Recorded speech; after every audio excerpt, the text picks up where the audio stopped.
এখন পাণ্ডব পক্ষীয় সৈন্যগণ, কৌরব পক্ষীয় সৈন্যগণ, কৌরবদের সেনাপতি হলো ভীষ্ম পিতামহ, পাণ্ডবগণের সেনাপতি হলো ধৃষ্টদ্যুম্ন। এটা চোখে লাগছে লাইটটা। তো ধৃষ্টদ্যুম্ন অত বুঝে না, অত চালাক চতুর নয়, অথচ তাকে সেনাপতি করেছে। সেই কারণে দুর্যোধন পিতামহকে বলছে কি, হে পিতামহ, আপনি আমাদের সেনাপতি। পাণ্ডবগণের সেনাপতি একটা সাধারণ মূর্খকে দিয়েছে, কি করে যুদ্ধ জয় করবে, সম্ভব নয়। অতএব আমাদের যুদ্ধেতে বিজয় সুনিশ্চিত, কৌরবগণ বলছে, ইত্যাদি ইত্যাদি হয়ে গেল। কৃষ্ণ, অর্জুন এখন কৃষ্ণকে বলছেন কি, হে প্রভু, আমার রথটি উভয় সেনার মাঝখানে স্থাপন করো। রথ বললেন কি, সেনয়োর উভয়োর মধ্যে রথম স্থাপয়ামি অচ্যুত। হে অচ্যুত, উভয় সেনার মাঝখানে আমার রথটিকে স্থাপন করো। আমি দেখতে চাই কে কে আমার সঙ্গে যুদ্ধ করতে এসেছে। আচ্ছা, কৃষ্ণ তাই করলেন, রথ নিয়ে উভয় সেনার মাঝখানে নিয়ে চলে গেলেন। গিয়ে এখন দেখাইতে লাগলেন, দেখো অর্জুন, কৌরব পক্ষে কে এসেছে, এই যে দেখেছ, সেনাপতি ভীষ্ম পিতামহ। তুমি যার কোলে বসে দুধ খেতে, ছোট বাচ্চা ছেলে, হ্যাঁ, উনি নাতির মতো তোমাকে কোলে তুলে নিয়ে লালন পালন করেছে। আর সেই দাদু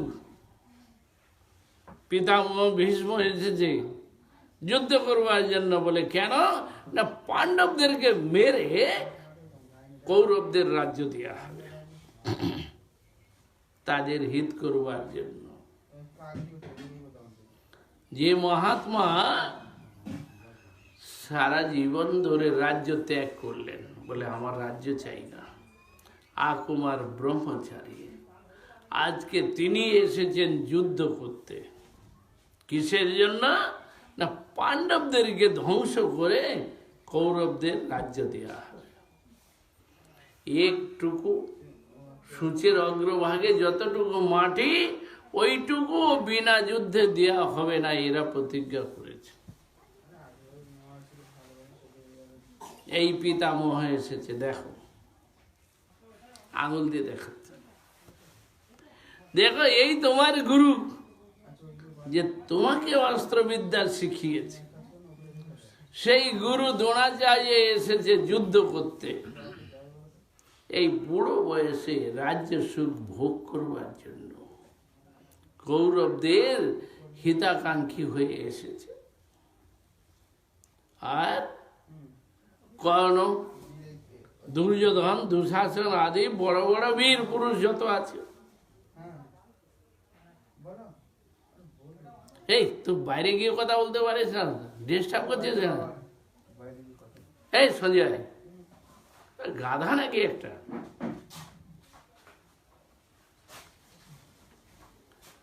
তো এখন দেখুন, এই যে কৌরবগণ এক এক করে দেখিয়ে আসলেন। কিরকম দেখাইলেন? আঙুলকে দেখাচ্ছেন। আয়ুর অক্সনা,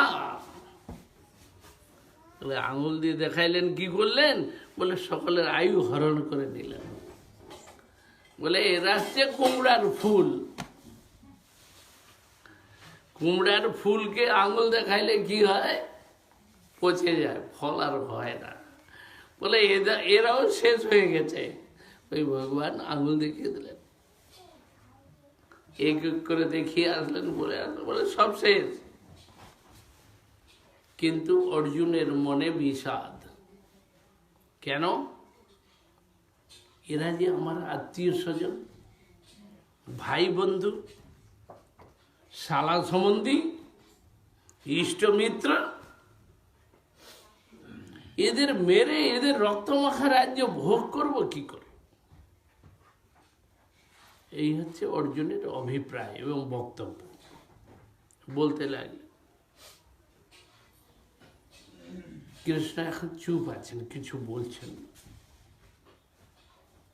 আমার হাত কাঁপছে, বুদ্ধি কাঁপছে, মাথাও কেঁপে যাচ্ছে, আমার শরীর কাঁপছে, আমি যুদ্ধ করতে পারবো না। ধনুষ বাণ রেখে দিলেন, গান্ডীব রেখে দিলেন। বললেন কি, যুদ্ধে বীর পুরুষরা মারা গেলে মেয়েরা কি হবে? কি হবে? বিধবা হয়ে যাবে। তাহলে যুবতী মেয়েরা যখন বিধবা হয়ে যাবে, পর পুরুষরা ওদের হাত ধরে টানবে, তখন তাদের সঙ্গে মিলামেশা করে কি হবে? বর্ণ সংকর উৎপন্ন হবে। জাতি ধর্ম, কুল ধর্ম, সমাজ ধর্ম, দেশ ধর্ম সব উচ্ছন্ন হয়ে যাবে, সব নষ্ট হয়ে যাবে।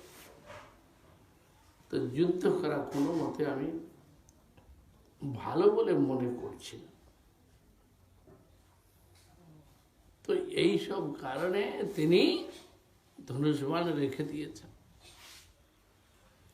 তারপরে বলতে লাগলেন, হে প্রভু, শিষ্যস্তে অহম, আমি তোমার শিষ্য, তুমি আমায় শাসন করো, শিক্ষা দাও, যা করবে করো। কৃষ্ণ দেখছেন শিষ্য হলে গুরুর কথা মানবে কিনা, মানতে পারে না, অঙ্গুঠা দেখাবে। অর্জুন বলছে কি, আমাকে সাধিমাম, আমাকে মারো, পিটো, শাসন করো। কৃষ্ণ দেখছেন একে মারলে পিটলে কি আর শুনবে আমার কথা? শুনবে না। যখন অর্জুন এই কথা বলছে কি, তুয়াম প্রপন্নম, আমি তোমার চরণে শরণাগত হলাম, হে প্রভু, তুমি যা বলবে আমি তাই করব, তাই মানব। যখন এই কথা বলল, কৃষ্ণ তখন বললেন কি, হে অর্জুন,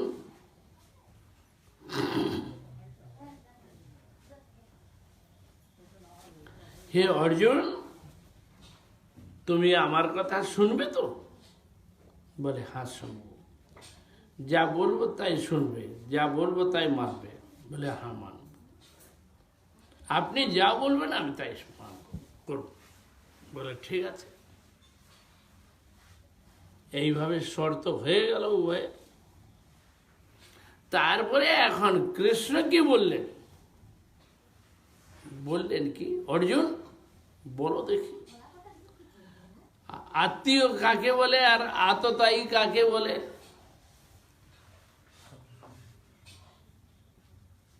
আত্মীয় কাকে বলে বলো ভাই শ্রীপতি, আত্মীয় কাকে বলা হবে?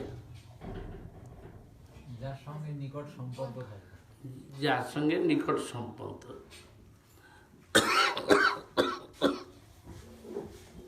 রক্তের সম্বন্ধ, তাই না? আর আত্মীয় আততায়ী মানে শত্রু। হ্যাঁ, তো প্রথমে আত্মীয়, যার সঙ্গে আপন সম্বন্ধ, নিকট সম্বন্ধ, আত্মীয় সম্বন্ধ, যাদের সঙ্গে রক্তের সম্বন্ধ, যারা আমাদের হিত করে, কল্যাণ করে, মঙ্গল চায়, তাদেরকে আত্মীয় বলা হবে। এখন আততায়ী কাকে বলা হবে? আততায়ী উগ্রবাদী, মাওবাদী, আতঙ্কবাদী শব্দগুলো এসেছে, আর সমাজে এইগুলো খুব ব্যবহার হচ্ছে। আর সমাজে যে উচ্ছৃঙ্খলতা আছে, এই আততায়ীদের কথাগুলো প্রায় দিন পেপারে উঠছে, কথাগুলো সবাই জানা আছে। তো আততায়ী কাকে বলে? আততায়ী উগ্রবাদী, আতঙ্কবাদী, মাওবাদী, তাই না? গুপ্ত শত্রু। হ্যাঁ, আততায়ী গুপ্ত শত্রু। না শুন, বললেন কি হ্যাঁ গুপ্ত শত্রু কেমন ধরনের? কৃষ্ণ বললেন অগ্নিদো গরদশ্চৈব শস্ত্র পাণি ধনাপহ স্ত্রী বাল হন্তারশ্চ ষড়ৈতে আততায়ীন। শাস্ত্রে বললেন কি, যারা ঘরে আগুন দেয়, যারা বিষ দিয়ে মেরে ফেলে, যারা মার্ডার করে, খুন করে, হত্যা করে, যারা ধন সম্পত্তি ছিনিয়ে নেয়, আর স্ত্রী বাল হন্তারসে নারীদের নির্যাতন, শোষণ এবং হত্যা করে থাকে, আর ছোট ছোট শিশু বালকগুলিকে মেরে ফেলছে, তাদেরকে কি বলা হবে? আততায়ী, উগ্রবাদী, আতঙ্কবাদী, মাওবাদী, তাই না?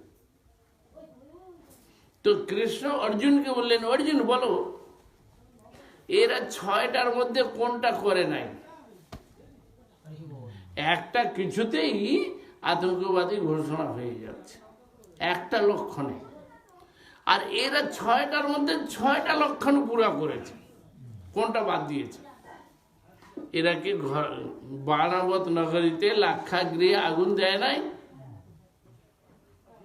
এরা যে লাক্ষাগৃহে আগুন দিয়েছে পাণ্ডবদেরকে পুড়িয়ে মারার জন্য, যাতে তারা পুড়ে মারা যায়। তো এইভাবে আগুন দিয়েছে বারাবত নগরীতে। ভীমসেনকে খেলতে খেলতে বলে, আমি তোমার জন্য একটা বড় লাড্ডু এনেছি। মিষ্টি খাওয়ার বাহানা করে লাড্ডুর মধ্যে বিষ লাগিয়ে কি করলো, ওইটা খাইয়ে দিল। ভীমসেন যখন অচেতন হয়ে পড়ে গেল, তখন তাকে উঠিয়ে ফেলে দিল, যে মরে গেছে, তাই না? জলে ভাসিয়ে দিল। আর তার থেকে হলো কি, সাপগুলি তাকে কামড়ে কামড়ে বিষ টেনে বার করে দিল। হ্যাঁ, বার করে তাকে বাঁচাইল। ভীমসেন বেঁচে আসলো, ফিরে আসলো, কিন্তু বিষ দিয়েছে। তাহলে দ্বিতীয় নম্বর হয়ে গেল। তৃতীয় নম্বরে খুন করা, মার্ডার করা। জঙ্গলে কতবার লড়াই হয়েছে, কি করে পাণ্ডবদেরকে মারা যায়, শত শত চেষ্টা। তা আর এরপরে ধন সম্পত্তি ছিনিয়ে নিল। ধৃতরাষ্ট্র কি দিয়েছিল পাণ্ডবদেরকে? একটা অনুর্বর জমিন দিয়েছিল, যার মধ্যে কোনো ফসল হবে না, কোনো গাছপালা হবে না, এমন একটা পাথরলি জমিন, পাথর ভরা জমিন। খুব উঁচু পাহাড় নয়, কিন্তু পাহাড়। সেটা হলো কি, অরাবলী পর্বত, এখনো আছে। দিল্লির দক্ষিণ দিকে আমরা যখন মথুরা থেকে যাই, ফরিদাবাদ থেকে যখন বাঁ হাতে আমরা ঢুকি, তো ওই জঙ্গলের মধ্যে দিয়ে যাই, ওই রাস্তা আছে একটা, শুধু পাহাড় জঙ্গল, কোনো গাছ, মানে ভালো গাছ কিছুই না, বেবলা কাঁটার জঙ্গল, কাঁটা জঙ্গল, জল নাই, কোনো কিছুই নাই সেখানে। ওই সব জায়গাগুলি পাণ্ডবদেরকে দিয়েছে। যুধিষ্ঠির মহারাজ দেখে অত্যন্ত দুঃখী হলেন, বললেন কি, না দিত তো নাই দিয়েছিল, কোনো আপত্তি ছিল, কিন্তু ডেকে এই ধরনের জায়গাগুলি দিল কি কারণে, এতে কি হতে পারে? কৃষ্ণ বললেন, অর্জুন, যুধিষ্ঠির মহারাজ, চিন্তা করার কোনো কারণ নাই। জন্মভূমি ছিল হস্তিনাপুরী, কিন্তু কর্মভূমি হলো এই দিল্লি। কর্মভূমিতে কর্ম করলে অনেক কিছু হবে, তাই না? কর্ম করা দরকার। আরে কর্ম করতে করতে ভালোই হবে একদিন, ক্ষতি কি আছে? অর্জুন, না, এটা বাণ মারো তো জমির মধ্যে, জল বার করো। তো বাণ মারলো, বোর ওয়াটার মানে বোরিং এর জল বেরোতে লাগলো, হু করে মিষ্টি জল বেরোচ্ছে। জল পেয়ে বললেন কি, মহারাজ দেখুন, যেখানে ভালো জল পাওয়া যাচ্ছে সেখানে আবার চিন্তাটা কি, সব কিছু হবে। আর সেইখানে কি তৈরি হলো? পাণ্ডবদের রাজধানী ইন্দ্রপ্রস্থ তৈরি হলো। তো ইন্দ্রপ্রস্থ মহানগরী তৈরি হলো, দিল্লি। সেখানকার বৈভব সম্পদ দেখে কৌরবগণের ঈর্ষা হিংসা জ্বালা হতে লাগলো। সেই জ্বালায় তারা জ্বলতে লাগলো। পাণ্ডবগণের ইন্দ্রপ্রস্থ ছিনিয়ে নেওয়ার চেষ্টা হলো। পাশা খেলায় ছল চাতুরি করে, পাশা ক্রীড়া করেই তাদের সেই ইন্দ্রপ্রস্থকে ছিনিয়ে নেওয়া হলো, ধন সম্পদ ছিনিয়ে নিল। স্ত্রী বাল হন্তারস্য, দ্রৌপদীর চুল ধরে টেনে নিয়ে আসলো কোথায়? বড় রাজসভাতে নিয়ে তাকে নগ্ন করিয়ে দুর্যোধন তা কোলে বসাবে, তার সঙ্গে নির্যাতন করবে, এই সমস্ত হতে লাগে। তারপরে তাকে মেরেও ফেলবে। এই যে দুষ্টগণের প্রবৃত্তি আর এই যে কার্য করলো, সেখানে বাঁচালো কি? কৃষ্ণ নিজেই কাপড় হয়ে তো বাঁচিয়েছে। সেই কথাই কৃষ্ণ বলছেন। বলো, নারী নির্যাতন শোষণ করে নাই তারা? দ্রৌপদীর 5 জন পুত্র,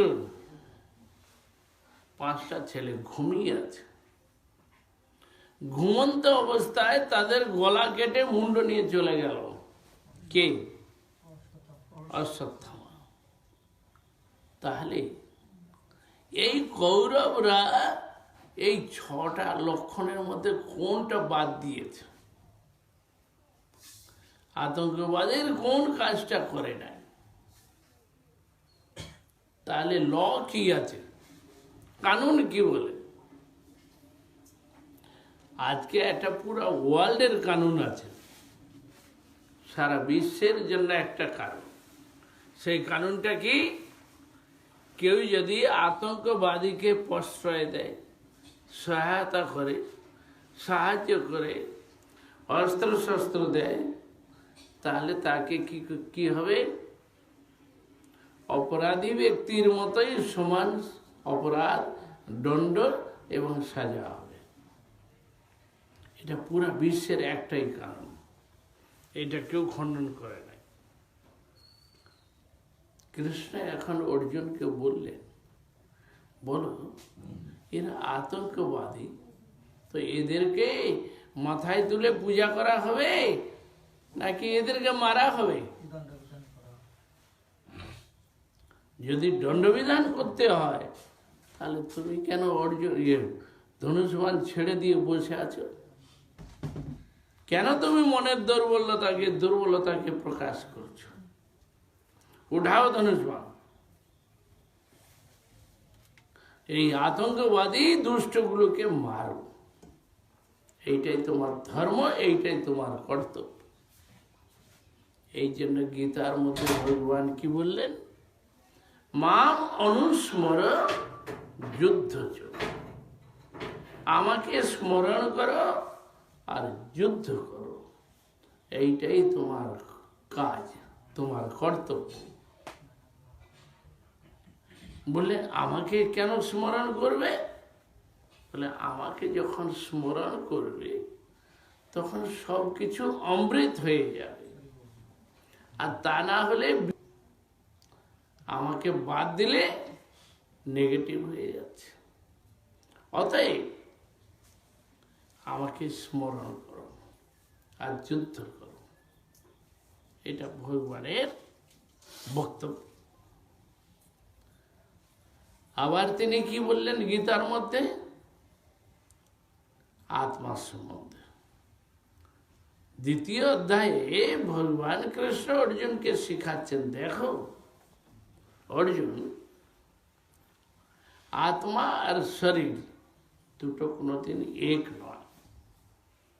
এই শরীরটা হলো পাঞ্চভৌতিক, মাটি, জল, অগ্নি, বায়ু, আকাশ, পঞ্চতত্ত্বে গড়া শরীর। এই দেহটি রক্ত মাংসের অচেতন পিণ্ড, কিন্তু এই দেহের মধ্যে কি আছে? চৈতন্য আত্মা। সেই আত্মার মধ্যে কি আছে? জ্ঞান আছে, আনন্দ আছে, আর সত্তা আছে। এই জন্য আত্মাকে পৃথক আর শরীরকে পৃথক করা। শরীরটা আত্মা নয়, আত্মা শরীর নয়। শরীরটা হলো জড়, আত্মা হলো পৃথক চৈতন্য বস্তু, কিন্তু এই দেহের মধ্যে আছে। অতএব আত্মা আর দেহ দুটো কোনোদিন এক নয়। যেমন আমরা একটা কাপড় পরে আছি, কাপড়টা পুরানো হয়ে যায়, তখন আমরা এইটাকে বাদ দিই, একটা নতুন কাপড় পরি। তদ্রূপ ভাবে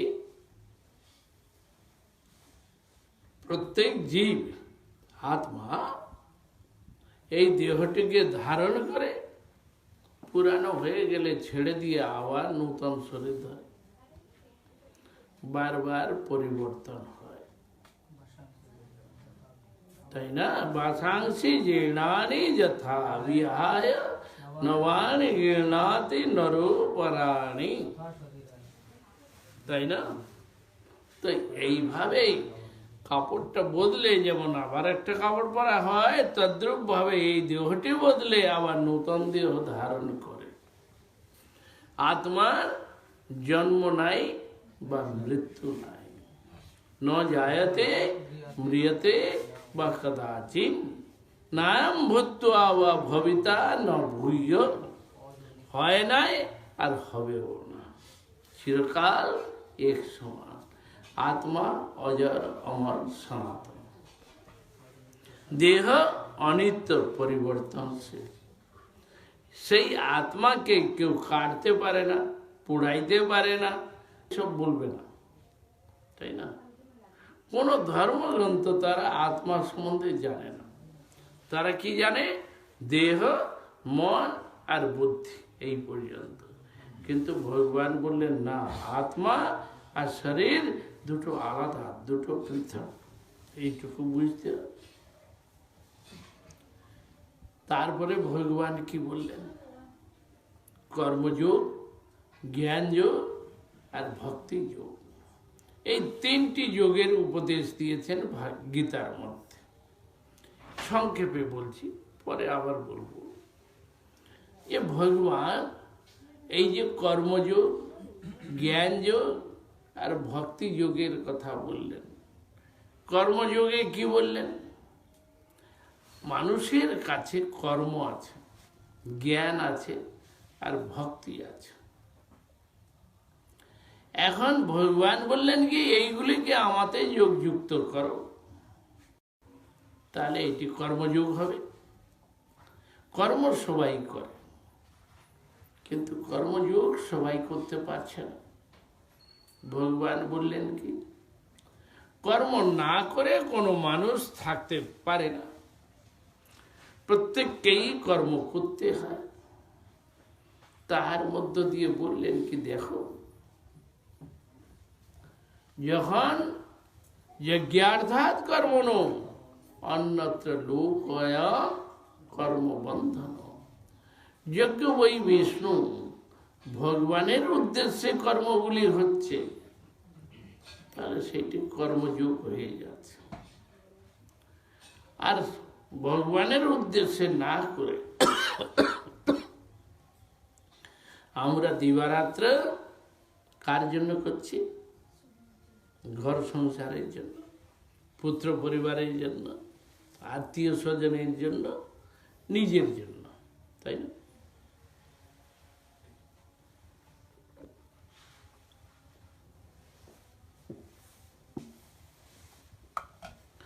অতএব আমরা যে ঘর সংসারের জন্য করছি, সারাদিন দিন রাত সব সময় যে আমরা কাজকর্ম করি, আমার স্ত্রী, আমার ছেলে, আমার মেয়ে, আমার ঘর, আমার পরিবার, এই নিয়েই আমরা মেতে আছি। এই জন্য এতে কি হবে? ভক্তি হবে না ভগবানের জন্য হচ্ছে? কার জন্য? সংসারের জন্য। বলে তার দ্বারা কি হবে? লোকয়াম কর্ম বন্ধন, এর দ্বারা বন্ধন হবে, উদ্ধার হবে না, মুক্তি লাভ হতে পারে না। তো সংসারের জালে মানুষ ফেঁসে আছে, পড়ে আছে। যখন আমাদের জীবন, আমাদের কর্ম, আমাদের চিন্তা ভাবনা সবকিছু ভগবানের জন্য হবে, তখন তার দ্বারা উদ্ধার হবে, মুক্তি লাভ হবে। আর সংসারের জন্য আমরা নিজেদের জন্য করছি, তার দ্বারা বন্ধন, তার থেকে উদ্ধার না। এই কারণে বললেন কি, কর্মযোগ, কর্মগুলি ভগবানের সঙ্গে জুড়ে নেওয়া, সবকিছু তাহাকে অর্পণ করে। না করলে কি হয় বললেন, দেখুন, ভুঞ্জতে তু অঘম পাপা যে পচন্তি আত্মকারণাৎ। বলে মানুষে, বলে প্রত্যেকের ঘরে রান্না হয়, প্রত্যেক বাড়ি বাড়ি, ঘরে ঘরে, সব জায়গায় রান্না খাওয়া সব সময় চলছে। কিন্তু আমরা যে রান্না খাওয়া করলাম, সেটি কি হলো? অগম পাপা যে পচন্তি আত্মকারণাৎ, পাপ ভোজন হলো, প্রসাদ ভোজন হলো না। আমরা রান্না করলাম, আমরা খেলাম, ভগবানকে তো দেই নাই। তাহলে কি করে তৃপ্তি লাভ হবে? ভগবানের হৃদয় কি করে তৃপ্ত হবে? মন কি করে প্রসন্ন হবে? হচ্ছে না, ভগবানকে তো দেই নাই। ঘরে একজন বয়স্ক মানুষ আছে, তাকে আমরা খেতে বললাম না, আমরা রান্না করলাম, আমরা খেলাম, কিন্তু তাকে বললাম না একটু খাও, করো, খাও কিছু, বললাম না। তাহলে কি হবে? মনটা প্রসন্ন হবে কি হবে না? কোনো মতে হতে পারে না। তদ্রূপ ভাবে হৃদয়ে যিনি পরমাত্মা রূপে বসে আছেন, হৃদয় মন্দিরে, হৃদয় গহরায়, হৃদয় গহরে বসে আছেন, তো তাকে আমরা বললাম না একটা বারের জন্য যে আমি রান্না করেছি বা এত সব কিছু হচ্ছে, একটু কিছু খাও, তুমিও গ্রহণ করো, বললাম না তো। কিন্তু যা কিছু করলাম আমরা আমাদের মতো করলাম, খেলাম। এই জন্য গীতার মধ্যে ভগবান বললেন কি, ভুঞ্জতে তু অঘম পাপা, তারা পাপ ভোজন করে। যে পচন্তি আত্মকারণাৎ, নিজের জন্য করছে, সব কিছু নিজের জন্য হচ্ছে, তো পাপ ভোজন হচ্ছে। আবার যখন ভগবানকে নিবেদন করে তাহা প্রসাদ রূপে গ্রহণ করে তখন কি হয়? প্রসাদে হি সর্বদুঃখানা হানি।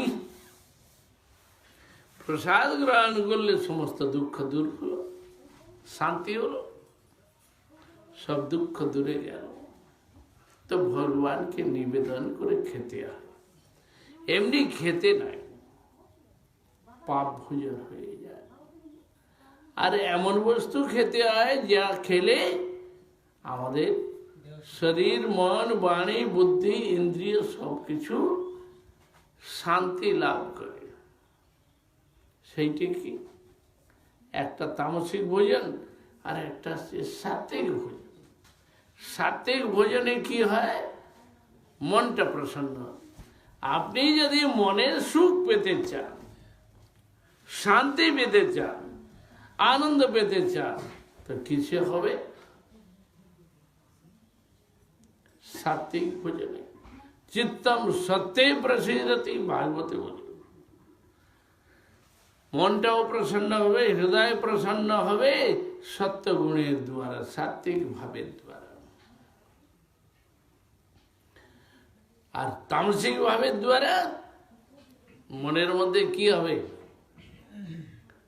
তামসিক বস্তু ভোজন করলে, তামসিক ভাব আসলে কি হবে? রাজসিক তামসিক ভাবে কাম, ক্রোধ, লোভ, মোহ, অহংকার, অভিমান, ঈর্ষা, হিংসা, বিদ্বেষ এগুলি জেগে উঠছে।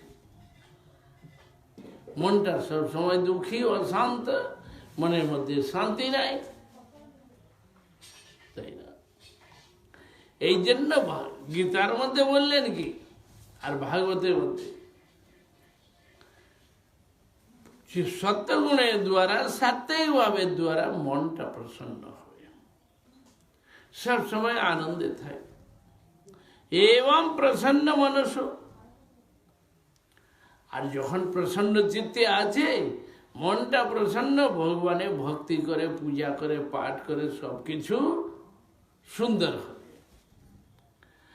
আর যখন মনটা দুঃখী হয়ে আছে, অপ্রসন্ন চিত্ত, হায় হায়, শোক মোহগ্রস্ত, কাম, ক্রোধ, লোভ, মোহ পরিপূর্ণ, ভগবানের পূজা হবে না? ভক্তি হবে না? ভজন হবে? হয় না। মন অশান্ত, তাহলে কি করে হবে? এবং প্রসন্ন মনস ভগবত ভক্তি যোগত। প্রসন্ন চিত্তে ভগবানের ভক্তি করে যাচ্ছেন, তাতে কি হবে? ভগবত তত্ত্ববিজ্ঞান মুক্ত সঙ্গস্য জায়তে। ভগবানের অনুভব, অনুভূতিগুলি তখন আসবে, তাই না? সাত্ত্বিক ভাব হলে তখন অনুভব, অনুভূতিগুলি আসবে। আর তা না হলে ওই যে চোখের সামনে, মনের উপরে একটা মলিনতা পড়ে আছে, স্পট পড়ে আছে, দাগ পড়ে আছে, হচ্ছে না। সেই কারণে বললেন কি, চিত্তম সত্যে প্রসিদ্ধতি।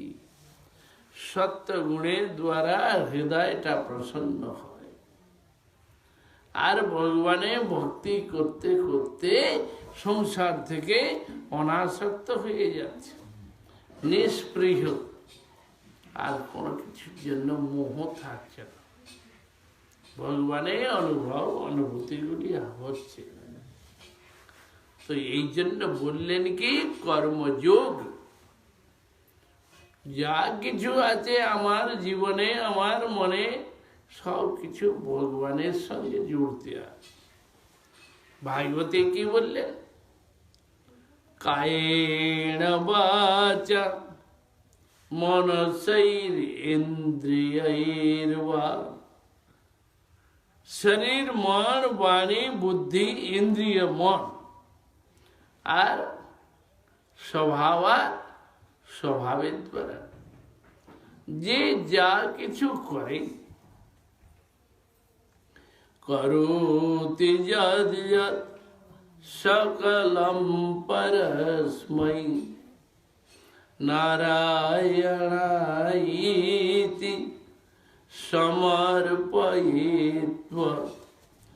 যা কিছু করছে সব কিছু ভগবানেতে সমর্পণ করছে।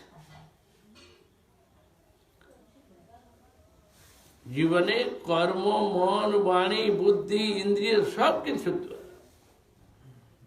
তো ভগবানকে সমর্পণ করছে। তাহার জন্যই জীবন, তার ভজন, তার সেবা, তার ভক্তি, এই হচ্ছে চাই। এইটি হলো জীবনের প্রয়োজন। এই জন্য গীতার মধ্যে বললেন কি কর্মযোগ, জ্ঞানীর জ্ঞানযোগ। এই জ্ঞানী পুরুষ, জ্ঞানী ব্যক্তি, তাহার জ্ঞান যোগ চাই। বললেন কেন? যত বড় বড় বুদ্ধিমান আছে দেখবেন, ভগবানকে আশ্রয় না করার জন্য তার বুদ্ধি কি হয়? ফেল, ব্রেন ফেল, বুদ্ধি আর কাজে লাগে না, ব্রেন ফেল হয়ে যায়, বুদ্ধি নাশ হয়ে যাচ্ছে। যখন ভগবানে আশ্রিত হয় তখন তার বুদ্ধিটা স্থির হয়। যারা ভগবানকে মানে না, ওই যে ব্রহ্ম নিরাকার নির্বিশেষ, কেউ শূন্যবাদী, কেউ ব্রহ্মবাদী, আর কেউ মায়াবাদী, কেউ কিছু কেউ কিছু, বলে তাদের জীবনে কি হয়? গীতায় 12 অধ্যায়ের মধ্যে দেখাইলেন ক্লেশো অধিকতরস্তেষাম অব্যক্ত আসক্ত চেতসাম অব্যক্তা হি গতির দুঃখ দেহবদ্ভির অব্যাপ্যতে। বলে তারা জীবনে কষ্ট দুঃখ ভোগ করে। অধিকতর ক্লেশো তেষাম, তাদের জীবনে অধিকতর ক্লেশ কষ্ট ভোগ হয়। কেন? অব্যক্ত আসক্ত চেতসাম, অব্যক্ত নিরাকার নির্বিশেষ ব্রহ্মেতে যে তারা আসক্ত। অব্যক্ত গতির হি দুঃখম, অব্যক্ত গতি, এই নিরাকার নির্বিশেষ গতিটাই হচ্ছে দুঃখময়। দেহবদ্ভির অব্যাপ্যতে, দেহধারী প্রাণীগণ যত কষ্ট দুঃখ ভোগ করে তার থেকে অনেক বেশি কষ্ট দুঃখ ভোগ এদেরকে করতে হয়। এই শূন্যবাদী, মায়াবাদী আর জ্ঞানবাদী এদের। কেন? এরা ভগবানেতে আশ্রিত নয়, এই জন্য এরা অশান্ত। আবার বললেন কি বহুনাম জন্মনাম অন্তে জ্ঞানবান মাম প্রপদ্যতে। অনেক অনেক জন্মের পরে এই জ্ঞানী পুরুষ আমার চরণে শরণাগত হয়। বাসুদেব সর্বম ইতি, তারা তখন জানে বা মনে করে কি ভগবান বাসুদেব জীবনের সব কিছুই, এই ভেবে তাতে সমর্পিত হয়। সব মহাত্মা সুদুর্লভ, এই ধরনের যে মহান আত্মা জ্ঞানী পুরুষ তারা যে অতীব দুর্লভ। এই জন্য গীতার মধ্যে কি বললেন? জ্ঞান যোগ। আবার ভক্তি যোগের কথা বললেন। ভগবান বললেন কি দেখো, কোন ব্যক্তি আমাতে ভক্তি করে আর কোন ব্যক্তি অন্যান্য লোককে ভক্তি করে, অন্যান্য দেবী দেবতা এদিক ওদিক সব রকমের ভক্তি সকলের হৃদয়ে আছে, কিন্তু ভক্তিটা ছড়িয়ে ছিটিয়ে গিয়েছে বহু জায়গায় এদিক ওদিক। এই কারণে ব্যবসাত্মিকা বুদ্ধি একে, নিশ্চয়াত্মিকা বুদ্ধি ওইটা এক হয়। আর বহু দেবদেবী বহু কিছুর মধ্যে ভক্তিকে ছড়িয়ে ছিটিয়ে দিল, তাতে কি হয়? অস্থির চিত্ত, তারা কোনোদিন স্থির থাকতে পারে না। অশান্ত চিত্ত, কোনদিন বহু দেবদেবীর আরাধনা করছে, অশান্ত। বলে কেন বহু দেবদেবীর আরাধনা করে? বলে কি কামে স্থৈর হৃতজ্ঞা, তাদের মধ্যে বহু কামনা বাসনা আছে, এই জন্য বহু দেবদেবীর আরাধনা করে। তাতে শান্তি? বলে নাই, শান্তি নাই। বলে কেন? তারা যে ফলটা কামনা করে আর চায় অল্প অল্প ফল, অল্প মাত্রায়, অল্পবত্ত ফলম তেষাম তদ্ভবত্ত অল্প মেধসাম। তারা যে ফল চাইছে বা কামনা করছে, ওই যে অল্প মাত্রায়, অল্প অল্প জিনিস গ্রহণ করে তারা তৃপ্তি লাভ করতে পারে না। অল্প বুদ্ধি, অল্প মেধা, এই কারণে। আবার বললেন কি, ভক্ত যারা তারা কি করে? বলে দুই রকমের ভক্তি যোগের মধ্যে দুই রকমের কথা দেখিয়েছেন, আসরিক স্বভাব আর দৈবী স্বভাবের লোক। আসরিক স্বভাবের লোক মার কাট হিংসা এইসব নিয়ে পড়ে আছে। দৈবী স্বভাবের লোক ভগবানের ভক্তি, ভজন, সেবা, পূজা এইসব নিয়ে আছে। তো দৈবী স্বভাবের লোক তারা কি করে? সততম কীর্তয়ন্ত মাম যততন্তস্য দৃঢ়ব্রতা নমস্বন্তস্য মাম ভক্তা তুষ্যন্তি চ রমন্তি চ। তারা নিরন্তর ভগবানের কথা কীর্তন করে, ভগবানের সেবা পূজা করে, দৃঢ় ব্রত সহকারে আমাকে নমস্কার প্রণাম করে, ভক্তিপূর্বক আমার কথা শ্রবণ কীর্তনের দ্বারা তৃপ্তি লাভ করে, তাতে আনন্দ অনুভব করে। এই হচ্ছে ভক্তগণের লক্ষণ। এরপরে বললেন কি, এই যে বৈষ্ণব বা ভক্ত যারা অপিচেদ সুদুরাচারো ভজতে মাম অনন্য ভার।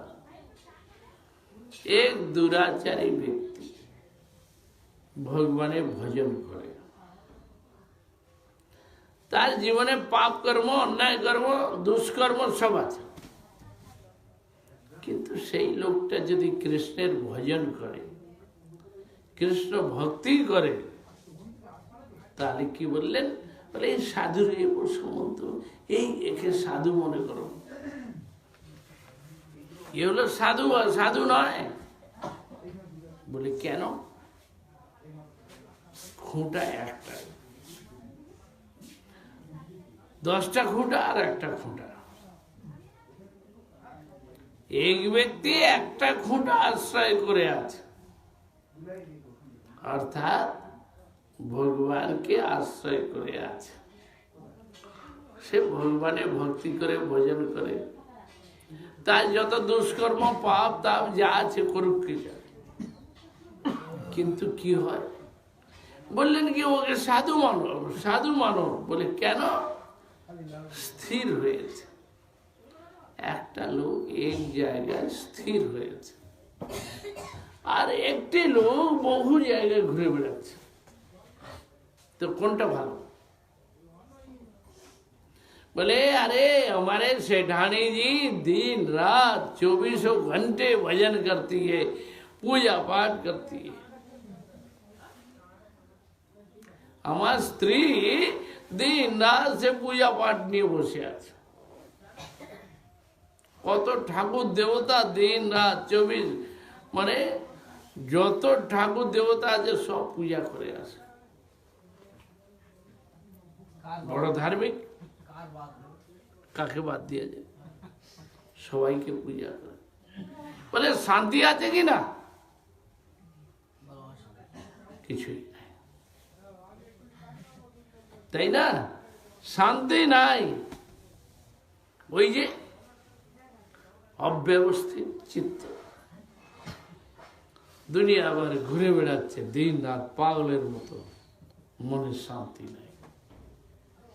আর ভগবান কৃষ্ণ বললেন, বলে আমাকে আশ্রয় করে আমার ভজন করে পূজা করো, যা আছে থাক। বলে যত দোষ যত ত্রুটি বিচ্যুতি যা আছে থাক, তোমার চিন্তা নাই, তাই না? বলে দুষ্ট বদমাস গুন্ডা ডাকাত আর কি কত মার্ডার করেছে, এসে পড়ে থাকলো কোথায়? বৃন্দাবনে। হয়ে গেল ধর্মাত্মা। কেন? এই যে বৃন্দাবন ধামকে রাধারানীকে আশ্রয় করেছে। তো এইভাবে এই জন্য ক্ষিপ্রম ভবতি ধর্মাত্মা, অতি শীঘ্র সেই ব্যক্তি ধর্মাত্মা হয়ে যাচ্ছে। শাশ্বত শান্তিম নিগচ্ছতি, পরাশান্তি লাভ করছে। কৌন্তেয় প্রতিজানিহীন, হে কৌন্তেয়, হে অর্জুন, প্রতিজ্ঞা করো আমার ভক্তের কোনদিন বিনাশ নাই, হয় না। ভগবান কি বললেন? দেখো অর্জুন, মাম হি পার্থ ব্যাপ্যাস্য যেপি সুপাপজনয়, যাহারা আমাকে আশ্রয় করেছে। পাপী তাপী ব্যক্তি পাপ জনিত পড়ে আছে। স্ত্রী বৈশ্যা শূদ্রা, স্ত্রী বৈশ্য আর শূদ্র অন্তর, মানে জাতি বর্ণের মধ্যেও নাই, বাইরে সকলেই তারা আমাকে লাভ করছে। তেপি জানতে পরাম গতিম, তারাও পরাগতি লাভ করে। কিম পুনর্ব্রাহ্মণা ভক্তা, তাহলে ব্রাহ্মণ ভক্ত রাজর্ষি দেবর্ষি তাদের কথা আর বলবো বাকি। তারাও যে আমাকে লাভ করে, আমাকে পায়, এতে কোনো সংশয় আছে? কোথাও নাই। এই জন্য ভগবান গীতার মধ্যে কি বললেন? হে অর্জুন, মনমনা ভব মদ ভক্ত মজ্জাদি মাম নমস্কার। হে অর্জুন, তোমার মনটা তুমি আমাকে দাও, আমার ভক্ত হও, আমার সেবা পূজা করো। আবার কি বললেন? আমাকে নমস্কার করো। এই তো বললেন গীতার উপদেশ। তাই এখন চলুন ভাগবতের দিকে যাই। কোন প্রসঙ্গ শুনতে চান বলুন? এখন ভাগবতে দেখুন 12টি স্কন্ধ, 335টি অধ্যায়, 100 উপাখ্যান আছে ভাগবতে, 18,000 শ্লোক, 100টা উপাখ্যান। প্রথম স্কন্ধ ভাগবতে পাত্র বর্ণন হয়েছে, অর্থাৎ শ্রোতা এবং বক্তাগণের জীবনচরিত। মহামহাশ্রোতা মহামহাবক্তা, তারা কে? কেউ সাধারণ নয়, নারদ ঋষি বক্তা হলেন, আর শ্রোতাকে ব্যাসদেব। ব্যাসদেব তিনি শুনছেন, আর নারদ ঋষি বলছেন। কি বললেন? বলে ভাগবত বর্ণন করো, ভাগবতের কথা বলে আমার জীবন, নিজের জীবন চরিত্র বললেন। আবার সুখদেব গোস্বামী বক্তা, পরীক্ষিত মহারাজ হলেন শ্রোতা, সুত গোস্বামী আর সৌনকাদি ঋষিগণ, এই যে মহা শ্রোতা, মহা বক্তাগণ, তারা ভাগবত বর্ণনা করছেন, তাদের জীবনচরে, তাদের মহিমা, তাদের ভক্তির কথা বলেছেন প্রথম স্কন্ধে। দ্বিতীয় স্কন্ধে কি বর্ণন হচ্ছে? মুক্তি বর্ণন হচ্ছে, সদ্য মুক্তি আর ক্রম মুক্তি। একটা লোক সারা জীবন সে ভজন করে নাই, কোনোদিন ভগবানের আরাধনা করে নাই, ভজন করে নাই, দিন রাত সংসার করে গেল। এখন মরবার সময় ওই অবস্থায় একটা লোককে কি করে উদ্ধার করা যায়?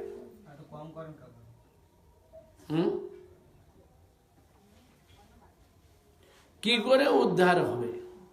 একটা লোক এক্ষুনি মরবে, দেহ ত্যাগ করবে, ওই অবস্থায় তাকে কি করে উদ্ধার করা যেতে পারে? সেইটি হলো সদ্য মুক্তি, আর একটা হলো ক্রম মুক্তি। এখন চলছে, চলবে। বহুকাল সাধনা করে তারা উদ্ধার লাভ করে। এই দুই প্রকারের মুক্তি বর্ণনা হয়েছে দ্বিতীয় স্কন্ধ ভাগবত। তৃতীয় স্কন্ধে এখন সৃষ্টি বর্ণনা, স্বর্গ অর্থাৎ ব্রহ্মাণ্ড কি করে সৃষ্টি হলো, ব্রহ্মাণ্ডের কি কি তত্ত্ব আছে, কিভাবে উৎপত্তি হচ্ছে, তারপরে প্রাণীগণের উৎপত্তি কি করে হলো, কি করে তাদের জীবন হলো, সেই বিষয় নিয়ে বর্ণনা হয়েছে। সেই সঙ্গে সঙ্গে আসলো কি কপিল দেবহূতি সংবাদ। এই যে গঙ্গাসাগর মেলা চলছে, কপিল মুনি আশ্রম, কপিল মুনির কথা, তাই না? তো এই হচ্ছে তৃতীয় স্কন্ধে। চতুর্থ স্কন্ধে বিসর্গ বর্ণন হয়েছে। জীব সংসারে উৎপন্ন হলো, এখন তার জীবনে কি প্রয়োজন, কি চাই? একটা লোককে পাঠিয়ে দেওয়া হলো, যাও এখানে যাও, কিন্তু সে কি করবে? সে কি করে খাবে, পড়বে, থাকবে কি করে, তার জীবনটা চলবে কি করে? সেই জন্য তাকে বলে বিসর্গ। ধর্ম, অর্থ, কাম আর মোক্ষ। ধর্ম মানে সংসার ধর্ম, প্রত্যেকে আমরা যে মিলেমিশে আছি, ছেলে মেয়ে পুত্র পরিবার বন্ধু বান্ধব সবাইকে নিয়ে তো আমাদের চলতে হচ্ছে, থাকতে হচ্ছে। তো প্রত্যেকের প্রতি একটা কর্তব্য আছে, একে কি বলে? ধর্ম। জীবনে বাঁচতে গেলে কিছু উপার্জন করতেই হবে, খেতে পড়তে তো কিছু করতে হবে, একে বলে অর্থ। ধর্ম, অর্থ, কাম আর মোক্ষ। কাম মানে মানুষের জীবনে অনেক ইচ্ছা অভিলাষা তো আছে, তো কি করে পুরা করবে? তো সংসার জীবনের মধ্যে থেকে এই যে লোকে ঘর সংসার করে, বিবাহ ইত্যাদি করে, তারপরে সব রকমের আনন্দ অনুভূতি, তো এই হলো কাম। আর তারপরে বলে হয়ে গেল, সংসার দেখা হয়ে গেল, করা হয়ে গেল, আর নয়।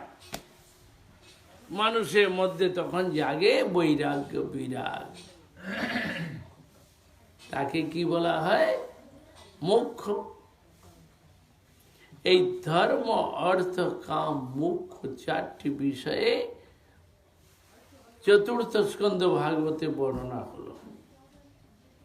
পঞ্চম স্কন্ধে স্থানের বর্ণনা হয়েছে, খগোল ভূগোল, এই ব্রহ্মাণ্ডের ভিতরটা কি আছে,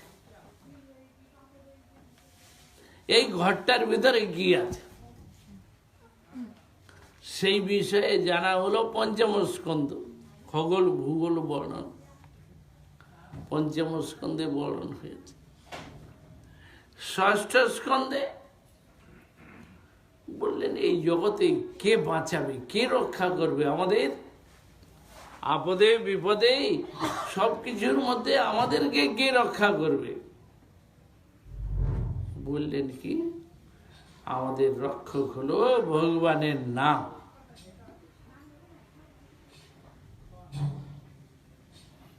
ওটা লাগিয়ে দিয়ে ভেতর থেকে লাগিয়ে দিয়ে তো ওদিক দিয়ে ঘুরে আসবে সব। ওখানে ব্যাগটা সামনে আছে তো,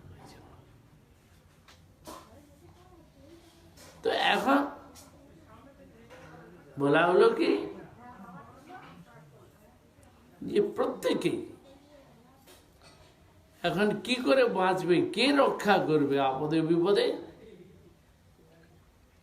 বললেন কি, ভগবানের নাম, তিনি আমাদের রক্ষা করেন। ষষ্ঠ স্কন্ধ ভাগবতে এই জন্য কি আসলো, অজামিল উপাখ্যান। তারপরে নামের মহিমা দেখিয়ে 10 প্রকারের অপরাধ দেখাচ্ছেন। গুরু নিন্দা, শাস্ত্র নিন্দা, গুরু অবজ্ঞা, সাধু নিন্দা, আর হরিনামে কল্পনা, সব দেবদেবীকে আর কৃষ্ণ বিষ্ণু সব এক করে ফেলল। এই যে অপরাধ, এইসব অপরাধগুলোর থেকে সাবধান থাকা চাই, নাহলে ওতেই সর্বনাশ হয়। এই জন্য বৃত্রাসুর উপাখ্যান, চিত্রকেতু উপাখ্যান, দক্ষ প্রজাপতির কথা, এই সবগুলি এসেছে যে অপরাধের ফলে তাদের জীবনগুলো কিভাবে ঘটলো আর কি দুর্দশা হলো, এই অপরাধের পরিণাম। এই জন্য অপরাধ থেকে সাবধান। আচ্ছা, সপ্তম স্কন্ধ ভাগবতে কি হলো, বললেন কি, উতি, উতি মানে কর্মবাসনা। কর্মবাসনার দ্বারা জীবের ঊর্ধ্বগতি আবার জীবের অধোগতি। যেমন জয় বিজয় কোথায় ছিল, বৈকুণ্ঠে। তারা হলো বৈকুণ্ঠের দুয়ারপাল। আর সেই জয় বিজয় অভিশপ্ত হয়ে নিচে নেমে আসলো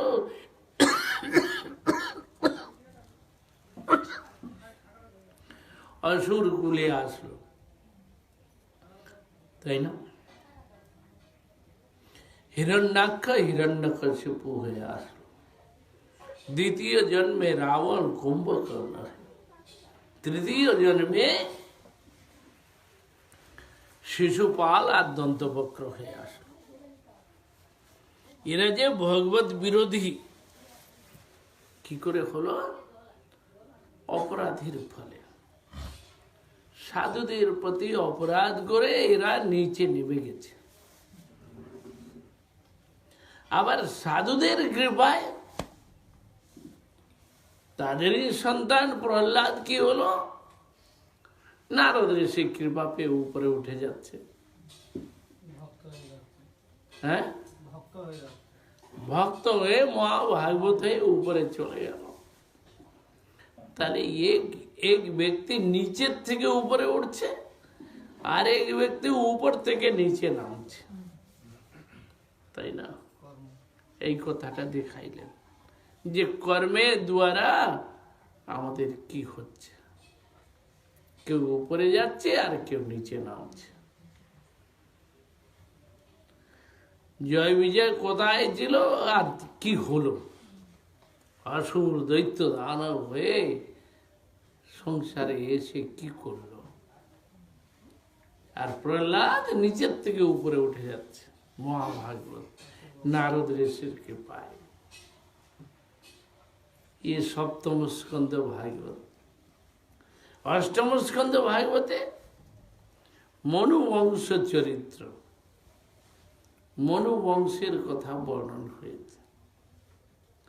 সেই মনুবংশের মধ্য দিয়ে গজেন্দ্র মোক্ষণ উপাখ্যান আসলো।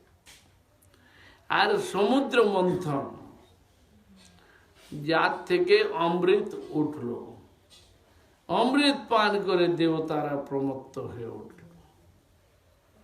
দৈত্য দানবে, দৈত্য দেবতা দানবের মধ্যে লড়াই বিবাদ, মারকাট। এখন দেব দানবের মধ্যে এই যে বিবাদ, সেই বিবাদকে শান্ত করবার জন্য, বিবাদ মেটাইবার জন্য কে আসলেন? ভগবান বিষ্ণু বামন দেব হয়ে আসলেন, তাই না? মনুবংশ এই সূর্যপুত্র মনুবংশ না ব্রহ্মার থেকে যে মনু আসছে এই মনুবংশ? আরে মনু এসেছে সূর্যের থেকে, তারপরে সূর্যের থেকে যে মনু হয়েছে বৈবস্বত মনু, আর সব ব্রহ্মার পুত্র শ্যাম মনু এসেছে, তাই না? তো 14 জন মনু আছে। তার মধ্যে এখন এই যে মনুবংশ চরিত্র, মনুবংশের মধ্য দিয়ে ভগবান বিষ্ণু আসলেন, ভগবান বামনদেব আসলেন, এসে দেবতা দানবের বিবাদ মিটাইলেন। এই মনুদের নাম হচ্ছে মন্বন্তর। হ্যাঁ, মনুর থেকেই মন্বন্তর হয়েছে। তো এখন দেখুন, দেবমাতা অদিতি বললেন কি আমি একটা সন্তান চাই, এমন সন্তান দাও দেবতা দানবের মধ্যে ঝগড়া মিটাইতে পারে।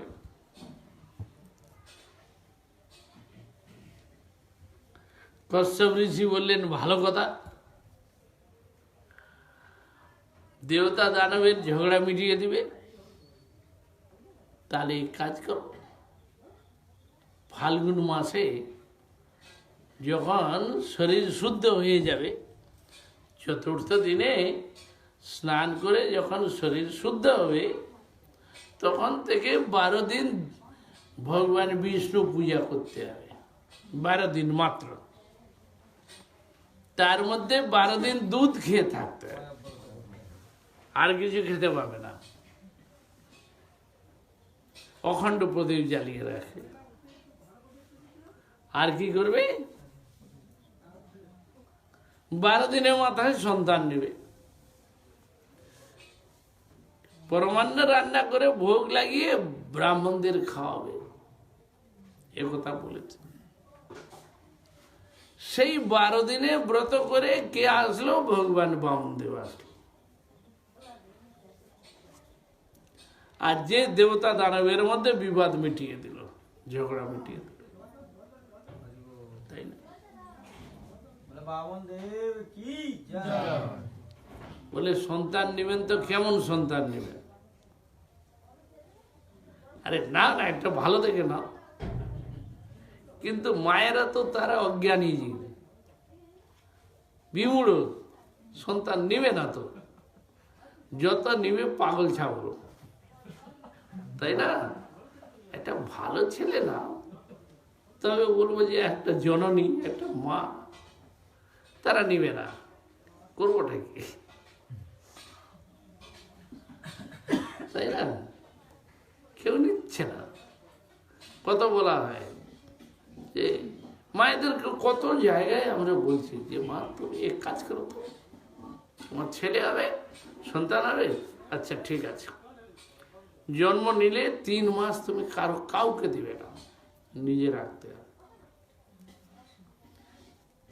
কারো হাতে দিতে পারবে না, 3 মাস রাখতে হবে। 3 মাসের পরে যাকে দিবে তা কোনো আপত্তি নেই। ওইটুকু করতে পারছে না বলে না পারবো না, এ সম্ভব না। তো বলে যাও, তুমি তোমার ছেলেটাকে যদি জন্ম দিয়ে এখনো ওকে তুমি মারতে চাও, নিয়ে যাও, মা হয়ে তুমি মারবে, মারো। আর একটা ছেলেকে যদি 3 মাস কারো হাতে না দেয়, তাহলে সেইটি হচ্ছে বুদ্ধিমান ছেলে হবে। কিন্তু সেই 3 মাস তো কঠোরভাবে আবার ভাগবত কথা বা পূজা পার্বণ সমস্ত সবকিছু করতে হবে। সেটা তো মাতৃগর্ভে থাকাকালীন 6 মাস থেকে আরম্ভ করে। এখন কোনো মেয়েরা পারছে না, তাই না?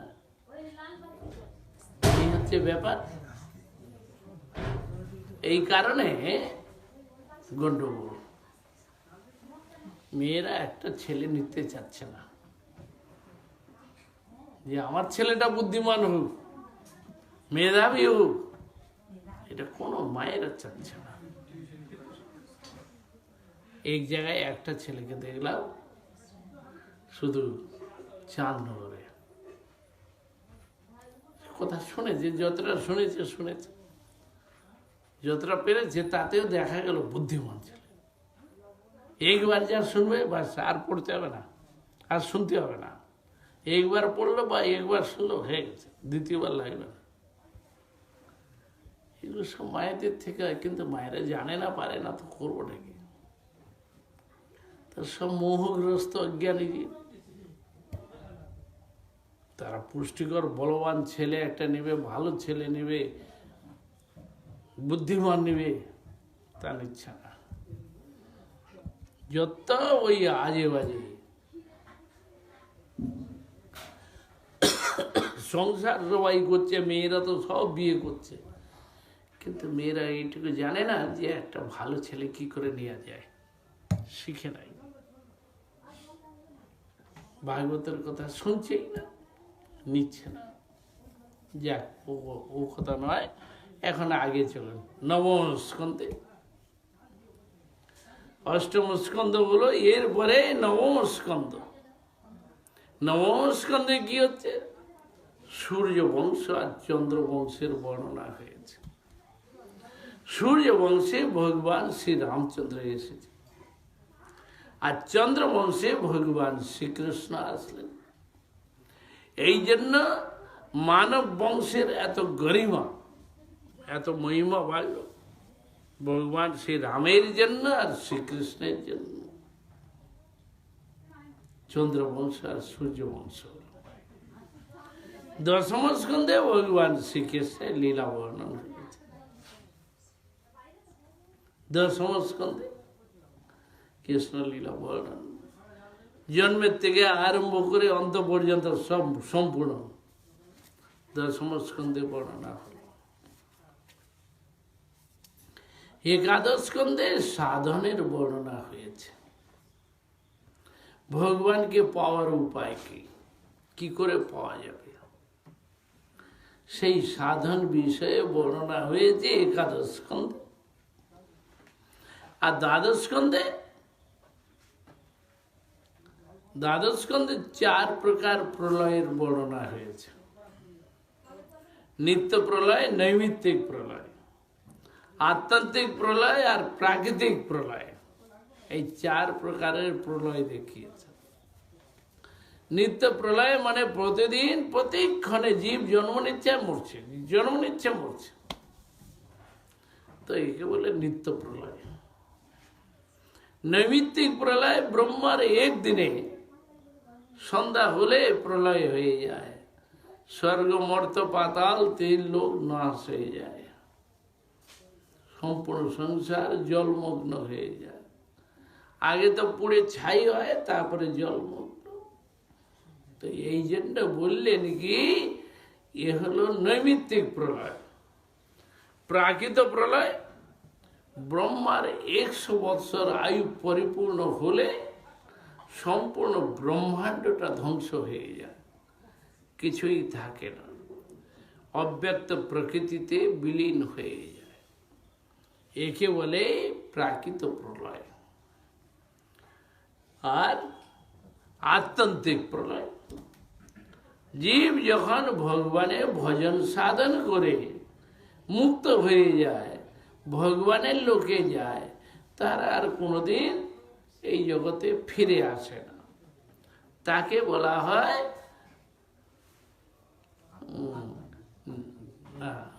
আত্যন্তিক প্রলয়, অর্থাৎ জীব চলে গেল ভগবানের লোকে। তারা এই মর্ত জগতে জন্ম মৃত্যু জরা ব্যাধি রোগ শোক এর মধ্যে আর কেন আসবে? আর তারা আসে না। একে বলা হয় আত্যন্তিক প্রলয়। যেমন নারদ ঋষি, তিনি ভজন সাধন করে চলে গেলেন। নারদ ঋষি বললেন কি, দেখো হে ব্যাসদেব, পূর্বে আমি মায়ের একমাত্র সন্তান ছিলাম, একা আমি। আর মা পরের বাড়ি গিয়ে কাজকর্ম করত, ওই করে তার জীবিকা অর্জন হতো, জীবন নির্বাহ হতো। একদিন এক মন্দিরে সাধুরা এসেছে, তারা 4 মাস যাবৎ থাকে। সেইখানে প্রতিদিন তারা ভাগবত কথা কীর্তন করে, ভগবানের কথা হয়। তো একদিন মা এখন সাধুদের পাতার থেকে একটু প্রসাদ উঠিয়ে আমাকে মুখে দিয়ে দিয়েছে। ওইটা খেতেই আমার মনের মধ্যে পরিবর্তন হয়ে গেল। তখন থেকে বসে আমি শুনতে লাগলাম। শুনতে শুনতে বুঝতেও পারলাম, ভালোই লাগলো।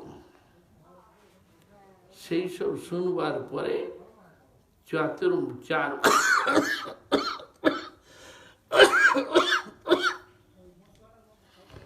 4 মাস পরিপূর্ণ হওয়ায় সাধুরা এখন চলে যাবে। যাওয়ার সময় আমাকে একটা মন্ত্র দিয়ে গেল, বললো কি, এই মন্ত্রটা তুমি জপ করো। তো বলে সেই থেকে আমি জপ করি। ধীরে ধীরে কালক্রমে মা এখন মারা গেল, আর নাই কেউ, আমি এখানে একা। তখন আমি ঘর ছেড়ে বেরিয়ে চলে গেলাম। চলতে চলতে কত গ্রাম নগর পার করে একটা গভীর জঙ্গলে প্রবেশ করলাম।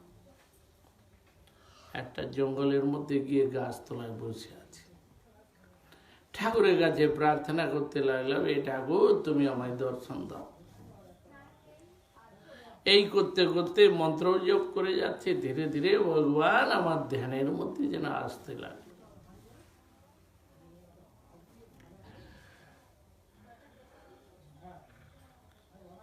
এই করতে করতে তিনি এখন একদিন দর্শন দিলেন হৃদয়ের মধ্যে করে। আমি খুব তৃপ্তি লাভ করলাম, আনন্দ অনুভব করলাম। খানিকক্ষণ পরে ভগবান আবার অদৃশ্য হয়ে গেলেন। তখন আমি প্রার্থনা করলাম, হে প্রভু তুমি আমায় দর্শন দাও। তখন আকাশবাণী হলো, ভগবান বললেন, নারদ এই জন্মে আর নয়। বলে কেন? যতদিন কাম ক্রোধ লোভ মোহ এগুলি থাকে ততদিন আমি দর্শন দেই না। তবে তোমার অতিশয় উৎকণ্ঠার জন্য একবার তোমায় দর্শন দিলাম। এই তুমি দর্শন পেলে আর পাবে না। এরপরে তুমি সৎসেবয়া অদীর্ঘয়াপি, সাধু পুরুষদের সেবা করো আর আমার নাম কীর্তন করো।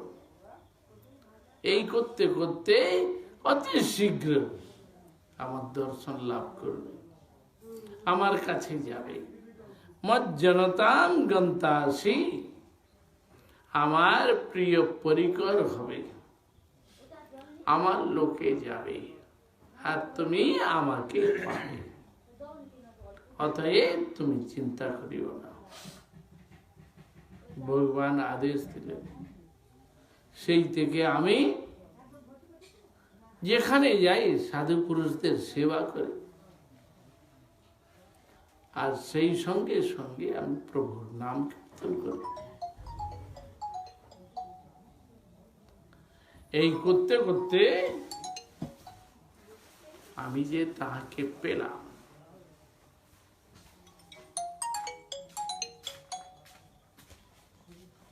হ্যালো, हाँ हाँ दंड बजे कौन हाँ दंड बजे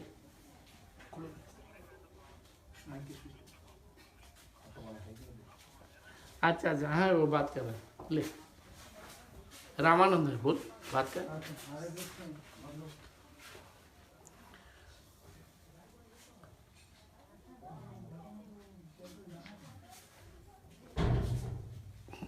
তো এখন কি হলো সেই থেকে নারদ ঋষি তিনি সময়ের প্রতীক্ষা করতে লাগলেন ধীরে ধীরে যখন বয়স হয়ে গেল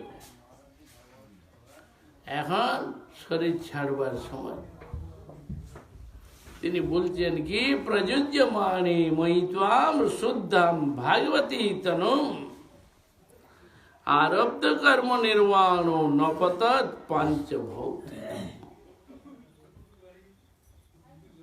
এই শরীরটা পড়ে থাকলো আর দেহপিঞ্জর থেকে আমার আত্মা বেরিয়ে গেল দিব্য জ্যোতির্ময় রূপ ধারণ করে আমি যে সেই ভগবানের লোকে চলে গেলাম ভগবান আমায় দর্শন করে তিনি খুব আনন্দ অনুভব করলেন তাই আমি প্রণাম করলাম তখন তিনি আমাকে একটি বীণা দান করলেন বলে এই বীণা বাজিয়ে তুমি আমার কীর্তন করবে তো নারদ ঋষি এখন বলছেন ভগবান বীণা দিয়েছেন তাই বাজাইতে হবে বলে হাত দেওয়ার সঙ্গে সঙ্গেই বেজে ওঠে আর আহত ইবমে শীঘ্রম দর্শনম জাতি বিনা নিমন্ত্রণেই যেন নিমন্ত্রিত ব্যক্তি ঘরে এসে গেছে ওইরকম ভাবে ভগবানকে সবসময় আমি কাছে দেখি আর ওনাকে আমি সব সময় কাছে পাই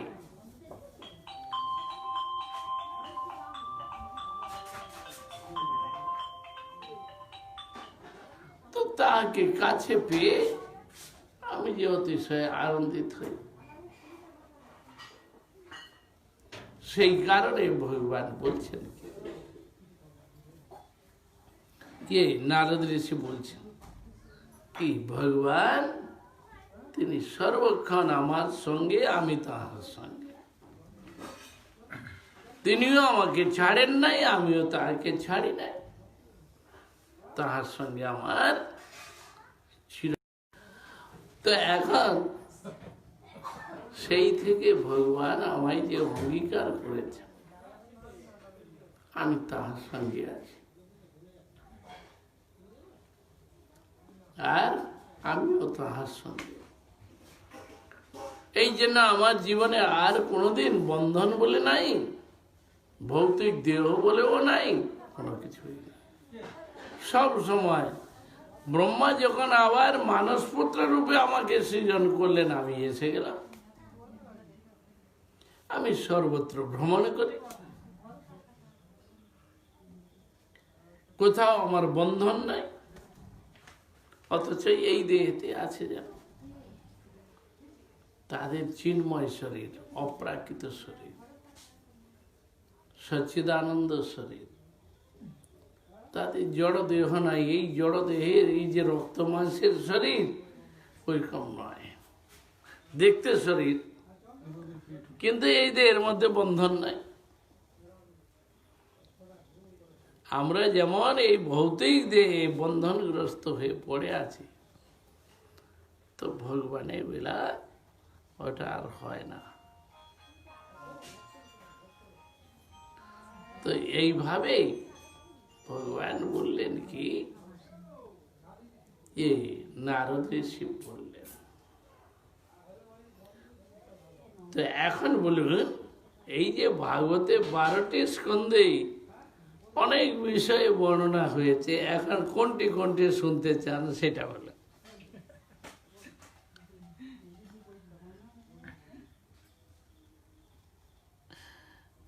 এতগুলি বিষয় তো বললাম অনেক কিছু কথা আছে ভাগবতে তো বললেন যে চন্দ্রবংশে এসেছেন রামচন্দ্র, এই কৃষ্ণচন্দ্র এবং রামচন্দ্র এসেছেন সূর্যবংশে।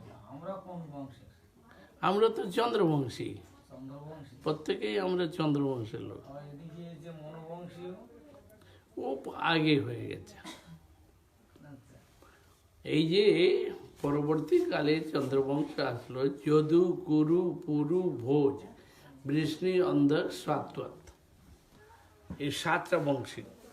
7 বংশের মধ্যে আমরা সবাই ওইভাবে জন্ম নিয়েছি। যদু বংশ, কুরু বংশ, পুরু বংশ, ভোজ বংশী, বৃষ্ণি বংশী, অন্ধক বংশী, সাত্তর, এইসব আরো অন্যান্য আছে। যদু পুরু বৃষ্ণি এ তো সেই নহুষ রাজার ছেলেগুলো, যজাতি রাজার ছেলে। যজাতি রাজার ছেলে। এখন কোন বিষয় শুনবেন বলুন? মহারাজ এই বিষয় নিয়ে বলুন, হ্যাঁ, এই চন্দ্রবংশের বিষয় নিয়ে বলুন, ওখান থেকে শুরু করুন। না ওটা মাঝখানে চলে গেল। চন্দ্রবংশের কি বলবার, এখন দেখুন আজকে বর্তমান এই যে কপিল মুনি আশ্রম, তাই না, গঙ্গাসাগর মেলা, আর তাও হোক। মাতাজি নাকি কাকা? ভগবান কপিল দেব সূর্যবংশী সগর রাজের পুত্রগণকে অভিশাপ দিয়ে দিয়েছিলেন। অভিশাপ তো দেন নাই।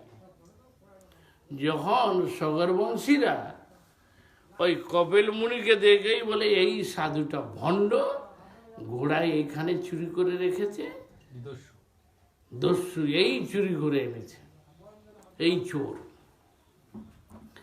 সেই ভেবেই আর মার মার কাট কাট করে উঠে পড়েছে মারবার জন্য। তিনি বলছেন আমি কিছু জানি না, বুঝি না, ইন্দ্র এসে বেঁধে গেছে। ঘোড়া বেঁধেছে কে? ইন্দ্র, দেবরাজ ইন্দ্র। অথচ কপিল মুনিকে তারা অযথাভাবে গালি আর তিরস্কার দিচ্ছে।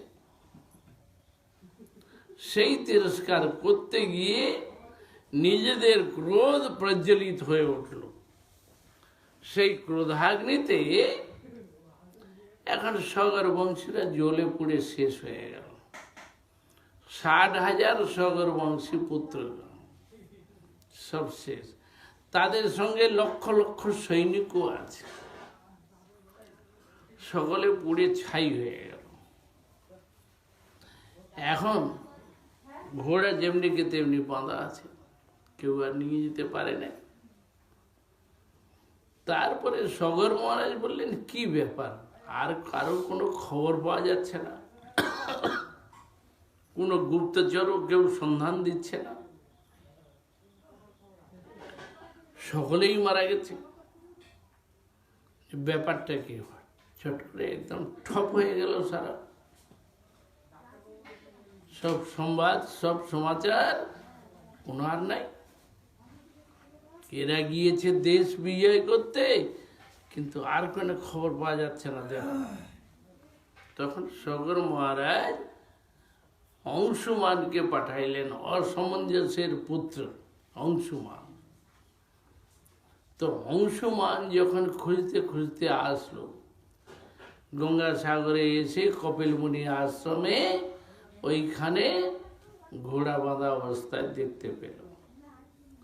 তখন তিনি সাধুর কাছে এসে প্রার্থনা করলেন, কপিল মুনির কাছে, যে কি ব্যাপার, আমাদের লোক সব কোথায় গেল, এত লক্ষ লক্ষ সৈনিক।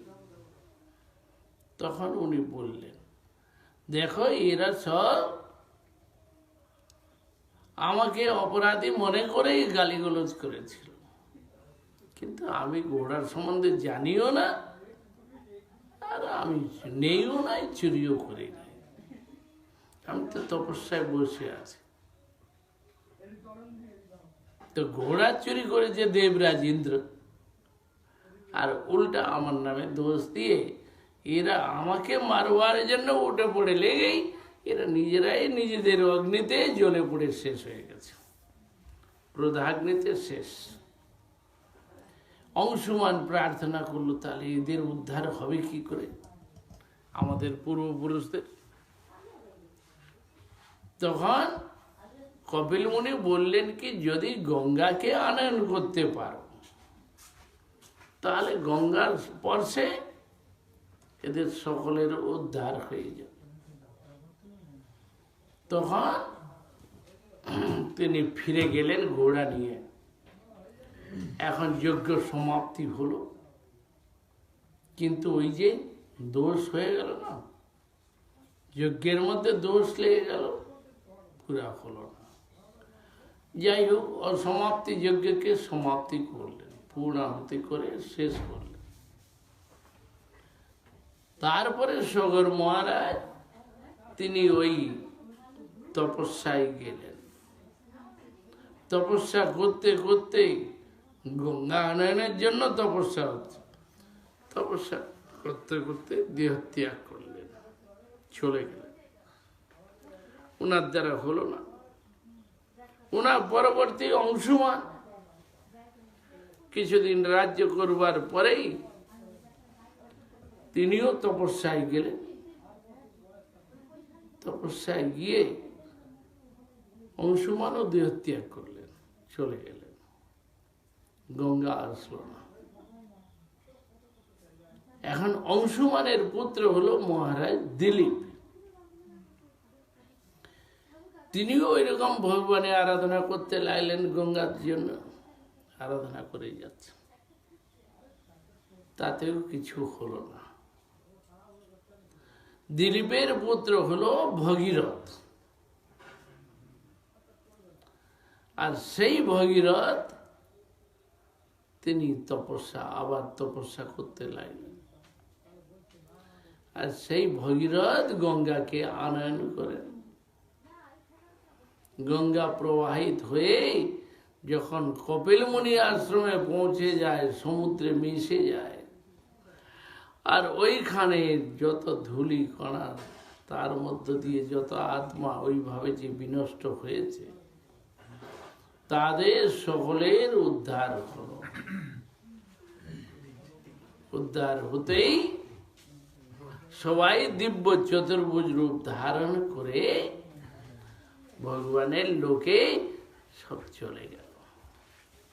তো সেই জন্য বললেন কি, এই গঙ্গা দেবী বললেন, কস্তাম ন সেবেদ মরিষ্যমান। এমন কোন ব্যক্তি আছে মৃত্যু মুখে পতিত হচ্ছে যারা আর গঙ্গা দেবীর সেবা না করে, গঙ্গা স্নান না করে? কস্তাম ন সেবেদ মরিষ্যমান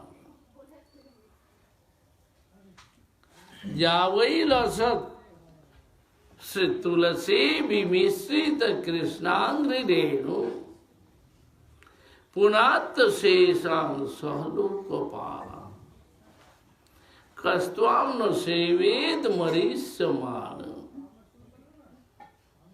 ভগবানের চরণ তুলসী।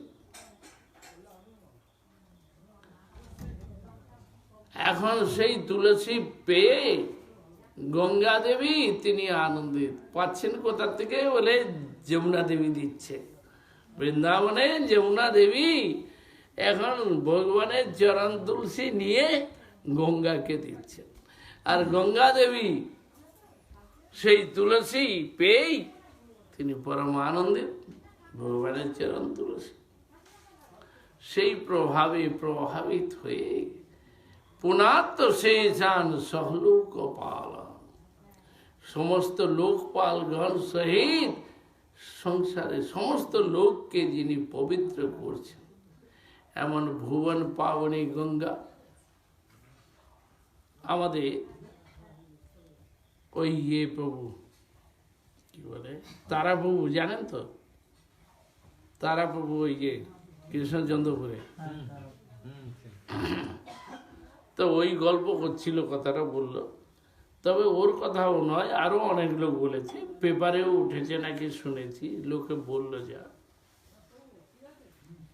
একবার এই যে গঙ্গাসাগর মেলায় লোক যাচ্ছে, ভিড়,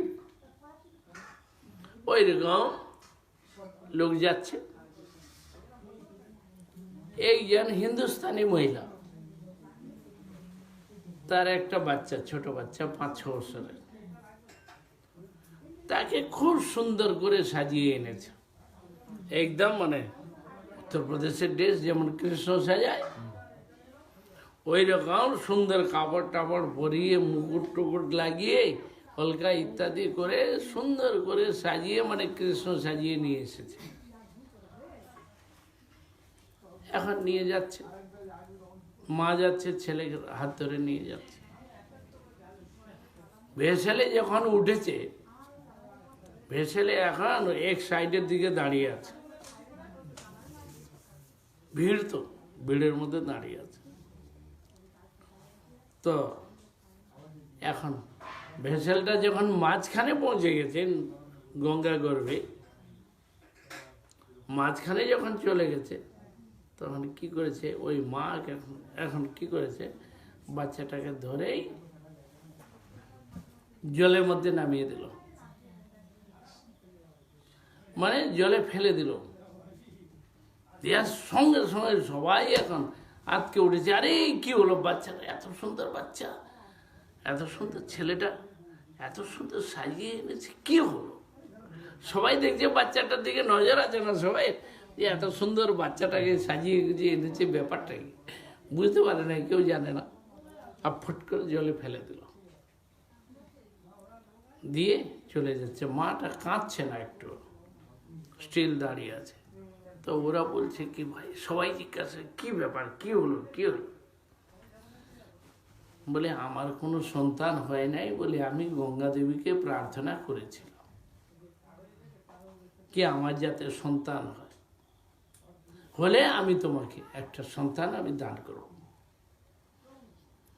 তাই গঙ্গা দেবীর কৃপায় আমার হয়েছে সন্তান, এই হলো আমার প্রথম সন্তান।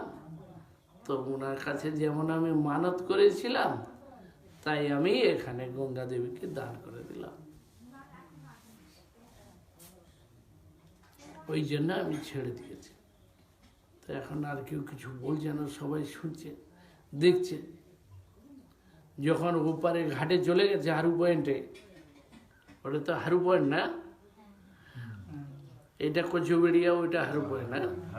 তো হারু পয়েন্টে যখন পৌঁছে গেছে জেঠি ঘাটে, সব লোক উঠছে ওদিকে। এখন সেই বাচ্চাটা ওই যে হারু পয়েন্টে যে জেঠি ঘাট, ওখানে যাচ্ছে আর আসছে, মাকে দেখছে, মা কোথায়, ঘুরছে ফিরছে চলছে। তো এখন ওই ঘাটে ওইখানে উপরে, জেঠি ঘাটের উপরে ও ছেলেটা এসে ওইখানে ঘুরছে, দাঁড়িয়ে আছে মায়ের জন্য। আর ওদিকে এখন কি হয়েছে, যখন সবাই উঠছে আর সবাই তাকিয়ে আছে, আরে এই বাচ্চা ওখানে তো ফেলে দেবে এই বাচ্চা। আর সঙ্গে সঙ্গে মা আসলে বাচ্চাটাকে কোলে তুলে নিয়ে বুকের জড়িয়ে নিয়ে চলতে লাগে। বলে কি হলো, বলে গঙ্গা দেবীকে দিয়ে দিল, এক মানে সে দিয়ে দিয়েছে, আর গঙ্গা দেবী তাকে ফিরিয়ে দিয়েছে, আর সেই বাচ্চাটাকে কোলে তুলে নিয়ে চলে গেল। তো পেপারে উঠেছিল এই কথাটা। তো এখন কথা হচ্ছে কি, যে এইরকম ধরনের ঘটনা এখন ইদানিং কালে, এই কয়েক বছর আগের, কয়েক বছর 3-4 বছর হবে হয়তো, ওই উনি বলছিলেন আমাদের তারাপুর। আর এরকম আরো অনেক লোকের কাছে শুনলাম আমি কথাটা, আমি শুধু একজনের কাছে নয়, ওইরকম সকলে বলে বলে হ্যাঁ হ্যাঁ আমরা জানি, সবাই পেপারে উঠেছিল এই ঘটনাটা। তো এখনো তাহলে দেখতে পাওয়া যায় যে গঙ্গা দেবী কত জাগ্রত, তাই না? এমনি জল নয়, তার মহিমা প্রভাব দেখতে পাওয়া যায়। তো ভগবান কপিল দেব ওইখানে আছে, দেবভূতি নন্দন কপিল। মাতা দেবভূতি যখন তার স্বামী কর্দম মুনির সন্ন্যাসে চলে গেলেন, যাওয়ার পরে কটা বাজে? হ্যাঁ, আচ্ছা আচ্ছা, তাহলে আবার কালকে হবে, বেশি বলবো না। হ্যাঁ, ওই যে কপিলমণি আশ্রমের ইন্দ্র ঘোড়াটা রাখা কারণটা কি? দেখ, কেউ যদি 100 বার অশ্বমেধ যজ্ঞ করে, যদি 100 বার অশ্বমেধ যজ্ঞ করতে পারে কেউ, তাহলে সেই ব্যক্তি দেবরাজ ইন্দ্রের পদ লাভ করতে পারে, ইন্দ্রের পোস্টটা সে লাভ করতে পারে। এখন 100 বার অশ্বমেধ যজ্ঞ করে ওঠা সম্ভব হয় না, 99 যজ্ঞ পূর্ণ হয়ে যাবে।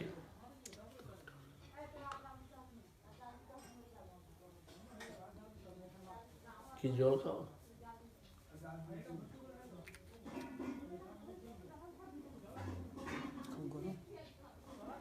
তো 99 যজ্ঞ পরিপূর্ণ হবে, কিন্তু 100 নম্বর যজ্ঞ পুরা করতে পারে না কেউ।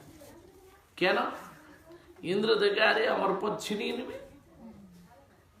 কি রাজা হয়ে যাবে, স্বর্গরাজ্যে। তাই না? এই জন্য ইন্দ্র কোনোদিন এটা পুরা করতে দেয় না। যত লোক এরকম যজ্ঞ করেছে, 100 যজ্ঞ, 100 নম্বর যজ্ঞতেই বাধা পড়েছে, পুরা হতে দেয় না। ওই জন্য ইন্দ্র এসে ঘোড়া চুরি করে, ঘোড়া নিয়ে পালায়, যজ্ঞে বাধা দিয়ে দেয়। আর বাধা দিলে আর হবে না, মানে যজ্ঞ তো হবেই, কিন্তু ওটা ফল হবে না, সম্পূর্ণ সম্পূর্ণ হচ্ছে না। আর অশ্বমেধ যজ্ঞটা করবে কারা করবে? সকলে করতে পারবে না, ধন থাকলেও যে হবে তা হবে না। অশ্বমেধ যজ্ঞ করতে গেলে 1 বছর বিশাল যজ্ঞকুণ্ড। আমি চায়নাতে দেখে আসলাম, মালতের সঙ্গে গিয়ে দেখলাম ওখানে বিশাল যজ্ঞকুণ্ড, আর একটা হ্যাঁ অনেক উঁচু, সিঁড়ি করে চড়তে হয়, বেদি। জম্মু কাশ্মীরে একটা তো বিশাল যজ্ঞকুণ্ড, আর সেখানে কি হয়, 10 ফুট বাই 10 ফুটের বাই 10 ফুট ডিপ এরকম যজ্ঞকুণ্ড হয়, 10 ফুট চওড়াই, 10 ফুট লম্বাই, আর দৈর্ঘ্যপ্রস্থ, আবার 10 ফুট ডিপ, এত বড় যজ্ঞকুণ্ড। আর চারদিকে সব বেদি করে বসে আছে ওতে, আর সেখানে যজ্ঞ হবে, সে বিশাল বিশাল যজ্ঞ, অল্পতে হবে। রাজা মহারাজা করবে, 1 বৎসর যজ্ঞ চলবে প্রতিদিন, 1 বৎসর ধরে যজ্ঞটা চলবে। আর মন্ত্রপুত করে ঘোড়াকে ছেড়ে দেওয়া হবে, যে ঘোড়া যজ্ঞের ঘোড়া ঘুরবে, রাজকীয়ভাবে সাজানো হবে তাকে। আর ওই ঘোড়াটা যে দেশের উপর দিয়ে যাবে, সেই দেশের রাজাকে হয় পরাজয় মানতে হবে, নাহলে যুদ্ধ করতে হবে। এইরকম ভাবে দেশ জয় করবে, ওই রকম দেশ জয় করে ঘুরে আসবে ঘোড়া নিয়ে, তবে যজ্ঞ পূর্ণ হবে। আর প্রতিদিন ওইরকম যজ্ঞ চলবে, চলতেই থাকবে, যজ্ঞ বন্ধ হবে না। যতক্ষণ না ঘোড়া ফিরে আসবে ততক্ষণ এই যজ্ঞটা এখানে চলবে। যজ্ঞ চলতে থাকবে প্রতিদিন। তারপরে ঘোড়া নিয়ে এসে ঘোড়াকে ওই যে বলিদান দেবে, অশ্বমেধ যজ্ঞ হবে। ওর মেদটা আহুতি দেবে। তো এখন এইভাবে যজ্ঞ হবে।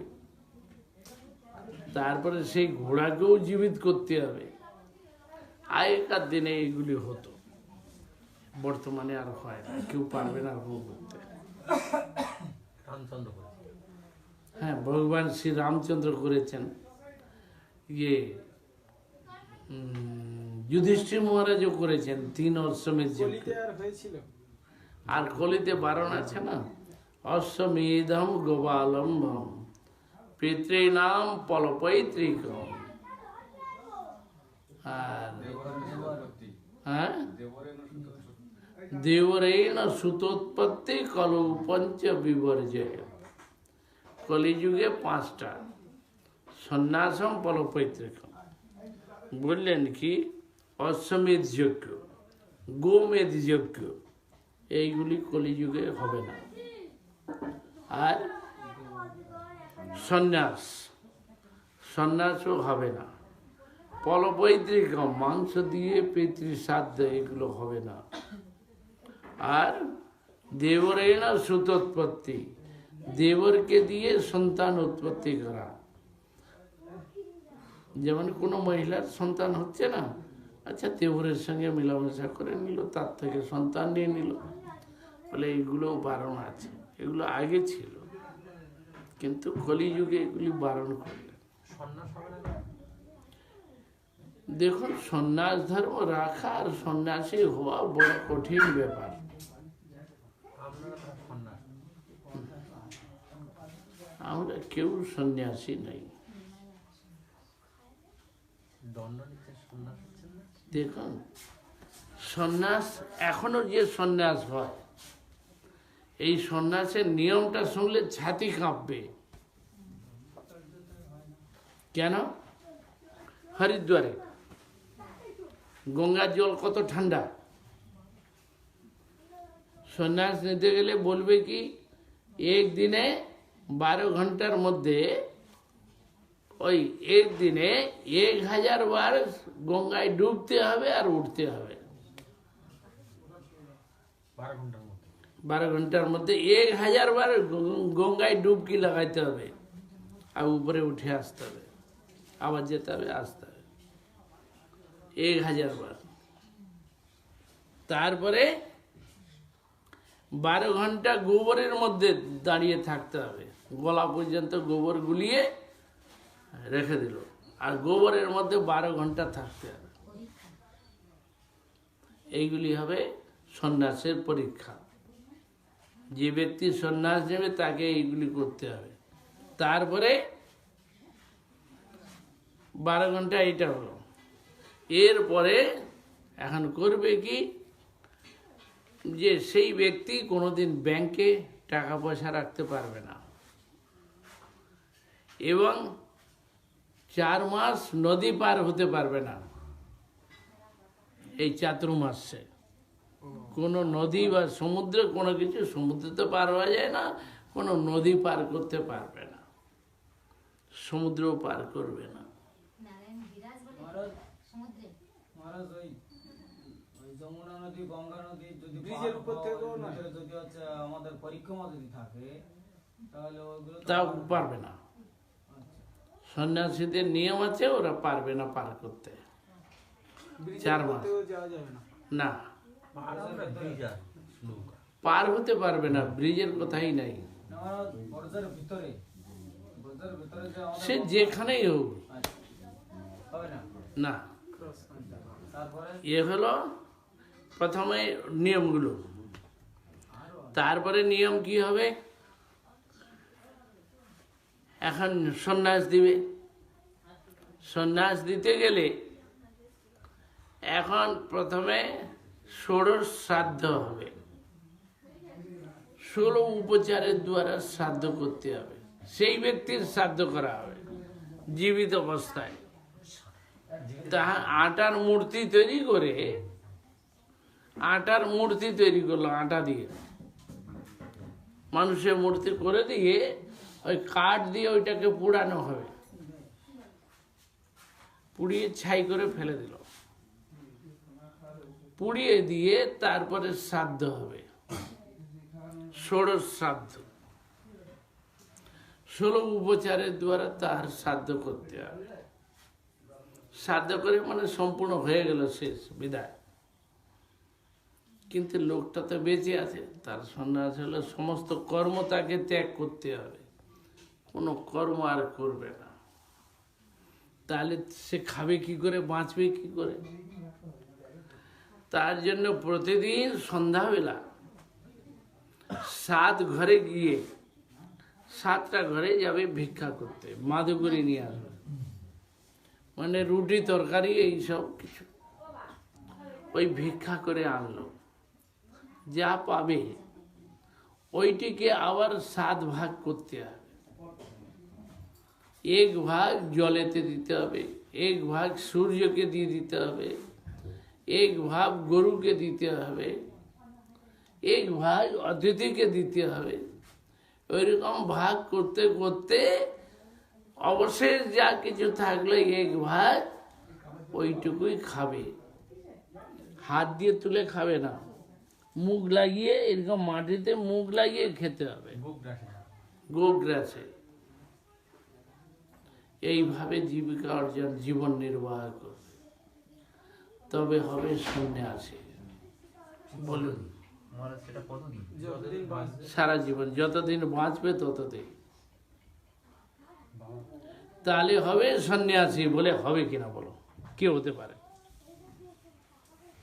আমাদেরও যত সন্ন্যাসী আছে জিজ্ঞাসা করবে, ভাই তুমি এই সন্ন্যাসী হয়েছ কিনা বলো।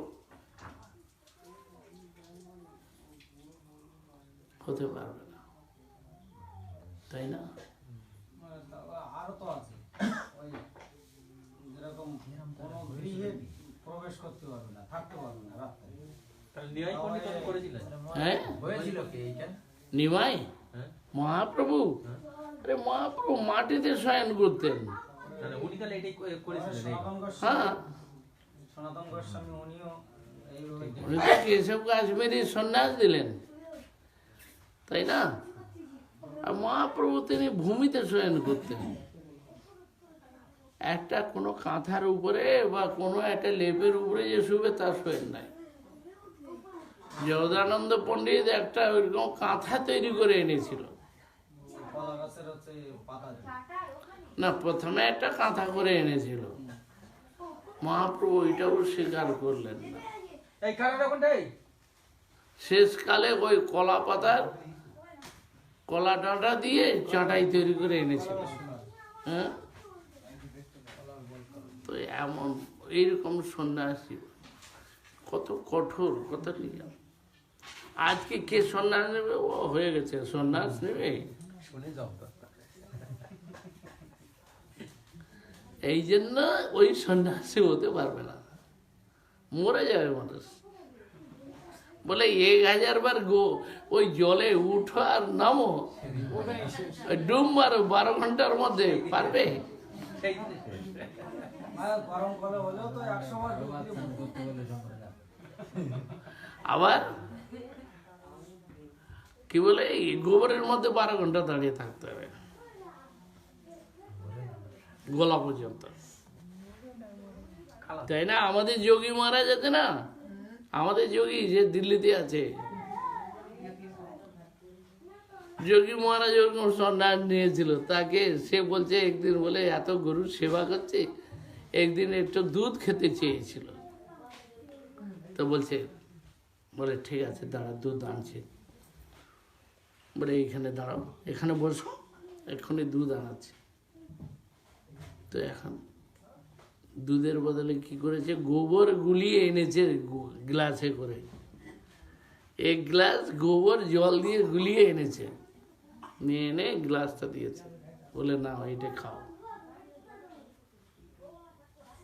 কে দিল? সাধুরা দিয়েছে, মায়াবাদী সাধু উনাকে দিয়েছে, উনার গুরু দিয়েছে, বলে এই নাও খাও, এইটাই দুধ, এই খাও। বলে বাপরে বাপ, কি অবস্থা! ওই জন্য যখন ও চলে আসলো আমাদের মঠে, ও তখন আর বড় বড় দাড়ি চুল কত কি ছিল সব, গুরুদেব বললেন কি, বলে এই ফেলো, সব তন্ত্র মন্ত্র দূরে ফেলে দিয়ে আসো। ওই আরো আছে। তারপরে এখন মঠে থাকলো। আমি তো ওকে সন্ন্যাস দিলাম, ওই যোগী মহারাজকে, মানে এইগুলো কি ক্ষেত্র সন্ন্যাস বলা হয়?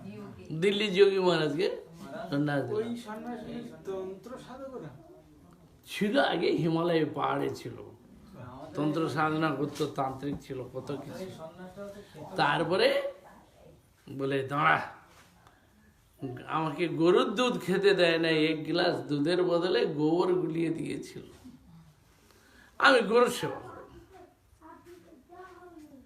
এখন কত হাজার হাজার গরু আছে দিল্লির মতো জায়গা, দিল্লি মঠে আছে 40টা গরু, আর সব দুধ দেওয়া গরু। আর যত গরু আছে সেই গরুগুলো পালমে রাখা আছে একটা জায়গায়। তো এখন ওনার কাছে 700-800 গরু আছে। 700-800? এখন আমাদের মঠের গরু 700-800 গরু। আমি তো দেখে এসেছি তখন 700 ছিল, তারপরে এদিকে 40টা এখানে, আরো বেড়ে গেছে। বড় বড় গরু, ভালো ভালো গরু। আরে গরুর সেবা করছে যারা, 8,000 করে টাকা নিচ্ছে মাসে, একটা ছেলে, কতগুলো লোক লেগে আছে। তারপরে এইভাবে সেবা চলছে, গো সেবা। বলে নে, কে কত দুধ খাবি খা। আমার ক্ষেত্রে আমাকে গোবর খাইয়েছিল, আজকে আমি সবাইকে দুধ খাওয়াই। মঠে খুব ছানা, খুব দুধ দই, অভাব নেই দিল্লির মাঠে। সব মঠে, দিল্লি মঠে। এখানে আমাদের নবদ্বীপেও তাই, গরুর দুধ বিক্রি করে না তো, বাইরে যায় না নবদ্বীপে, সব দুধ বলে সাধুদের সেবা হবে, কে কত খেতে পারে। আর ওই দিন খাচ্ছে, শুধু খাচ্ছে, বলে এই বেশি দুধ খাওয়াবি না, এরা মরে যাবে এখন। সন্ন্যাসের কথাগুলো আর একটু বলেন। তা এখন এইভাবে সন্ন্যাস, কঠোর ত্যাগ বৈরাগ্য, তবে হবে সন্ন্যাস, তাই না? এত ত্যাগ বৈরাগ্য করবেটাকে পারবে? অর্থাৎ আমাদের এই যে সন্ন্যাস, এটাকে ক্ষেত্র সন্ন্যাস বলা হয়? এগুলো ক্ষেত্র সন্ন্যাস না। ক্ষেত্র সন্ন্যাস কাকে বলে? এক জায়গায় এক স্থানে থাকবে, কোথাও যাবে না সারা জীবন, ক্ষেত্র। তাকে বলে ক্ষেত্র সন্ন্যাস, একই স্থানে। আর আমাদের এইসব সন্ন্যাসগুলো কি? এদেরকে বলা হয় ইয়ে কুটিচক বহুদক, কুটিচক বহুদক, তারপরে হংস আর পরমহংস। কুটিচক মানে যারা এক জায়গায় এক ঘরে বসবাস করে থাকে, মানে ঘর বেঁধে আছে এক জায়গায়, তাকে কুটিচক বলে। বহুদয় যারা সব জায়গায় ঘুরে বেড়ায়, যেমন আমরা এই যে সব জায়গায় ঘুরে বেড়াচ্ছে, সব সময় আমাদেরকে এক জায়গায় বসতে দেয় না, তাই না? এখানেও জল খাচ্ছে, ওখানে খাচ্ছে, ওখানে, সব জায়গায় সর্বত্র ঘুরে বেড়াচ্ছে, তো বহুদ। তারপরে হয় হংস, এরপরে পরমহংস। আমাদের একটু হংস আর পরমহংস একটু বলেন। আরে হংস মানে দুধ আর জলকে যারা আলাদা করতে পারে, দুধ আর জল একসঙ্গে মিশিয়ে দেওয়া হলো, তার মধ্যে দুধটা খেয়ে যাবে, জলটা ফেলে দেবে, রাজহংস, তাই না? দুধটা খেয়ে গেল, জলটা বাদ দিয়ে দিল, জলটা খাবে না, আলাদা করে নেবে। ওই রকম যারা সংসার আর ভগবান দুটোকে একসঙ্গে আছে, ওকে আলাদা করে নিচ্ছে। সংসার থেকে যারা আলাদা হয়ে যাচ্ছে, সংসারের মধ্যে নাই, মিশছে না, ওই রকম পরিস্থিতি হলে তবে হয় হংস। এরপরে পরমহংস স্থিতি, অর্থাৎ তাদের ভৌতিক দেহের, ভৌতিক জীবনের সঙ্গে কোনো মতলব নাই, সবসময় ভগবত চিন্তায় আবিষ্ট, তাতে ডুবে আছে, সে হয় পরমহংস। 4 প্রকারের আশ্রম সন্ন্যাসীদের মধ্যে, তাই না? অত কঠোর ত্যাগ বৈরাগ্য অত সব করতে পারে না মানুষ, পারবে না যতটুকু হয়। আমাদের এই জন্য মহারাজ বললেন কি, মুকুন্দ সেবন ব্রত কইল নির্ধারণ। ভগবান মুকুন্দের সেবার জন্য ভাই তৈয়ার হও, জীবনটা ভগবানের সেবায় লাগবে। অত কঠোর ত্যাগ বৈরাগ্যে যাবে না, গেলে শুষ্ক হয়ে যাবে, হৃদয়টা শুকিয়ে যাবে, কঠোর হয়ে যাবে, পারবে না অত করতে, সম্ভব না। ওই যে নিয়ম কারণ মানতে মানতে তো ভগবানকেই ভুলে যাবে একটা। সেই এই জন্য বললে যে এই সেবা করো, ভজন করো, ওর মধ্যে যেও না, মরে যাও।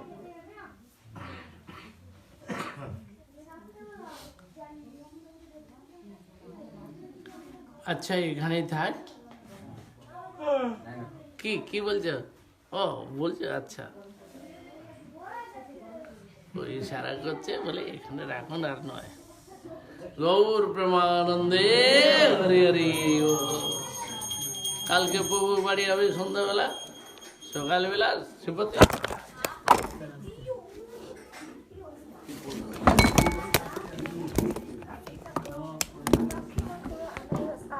ঠাকুর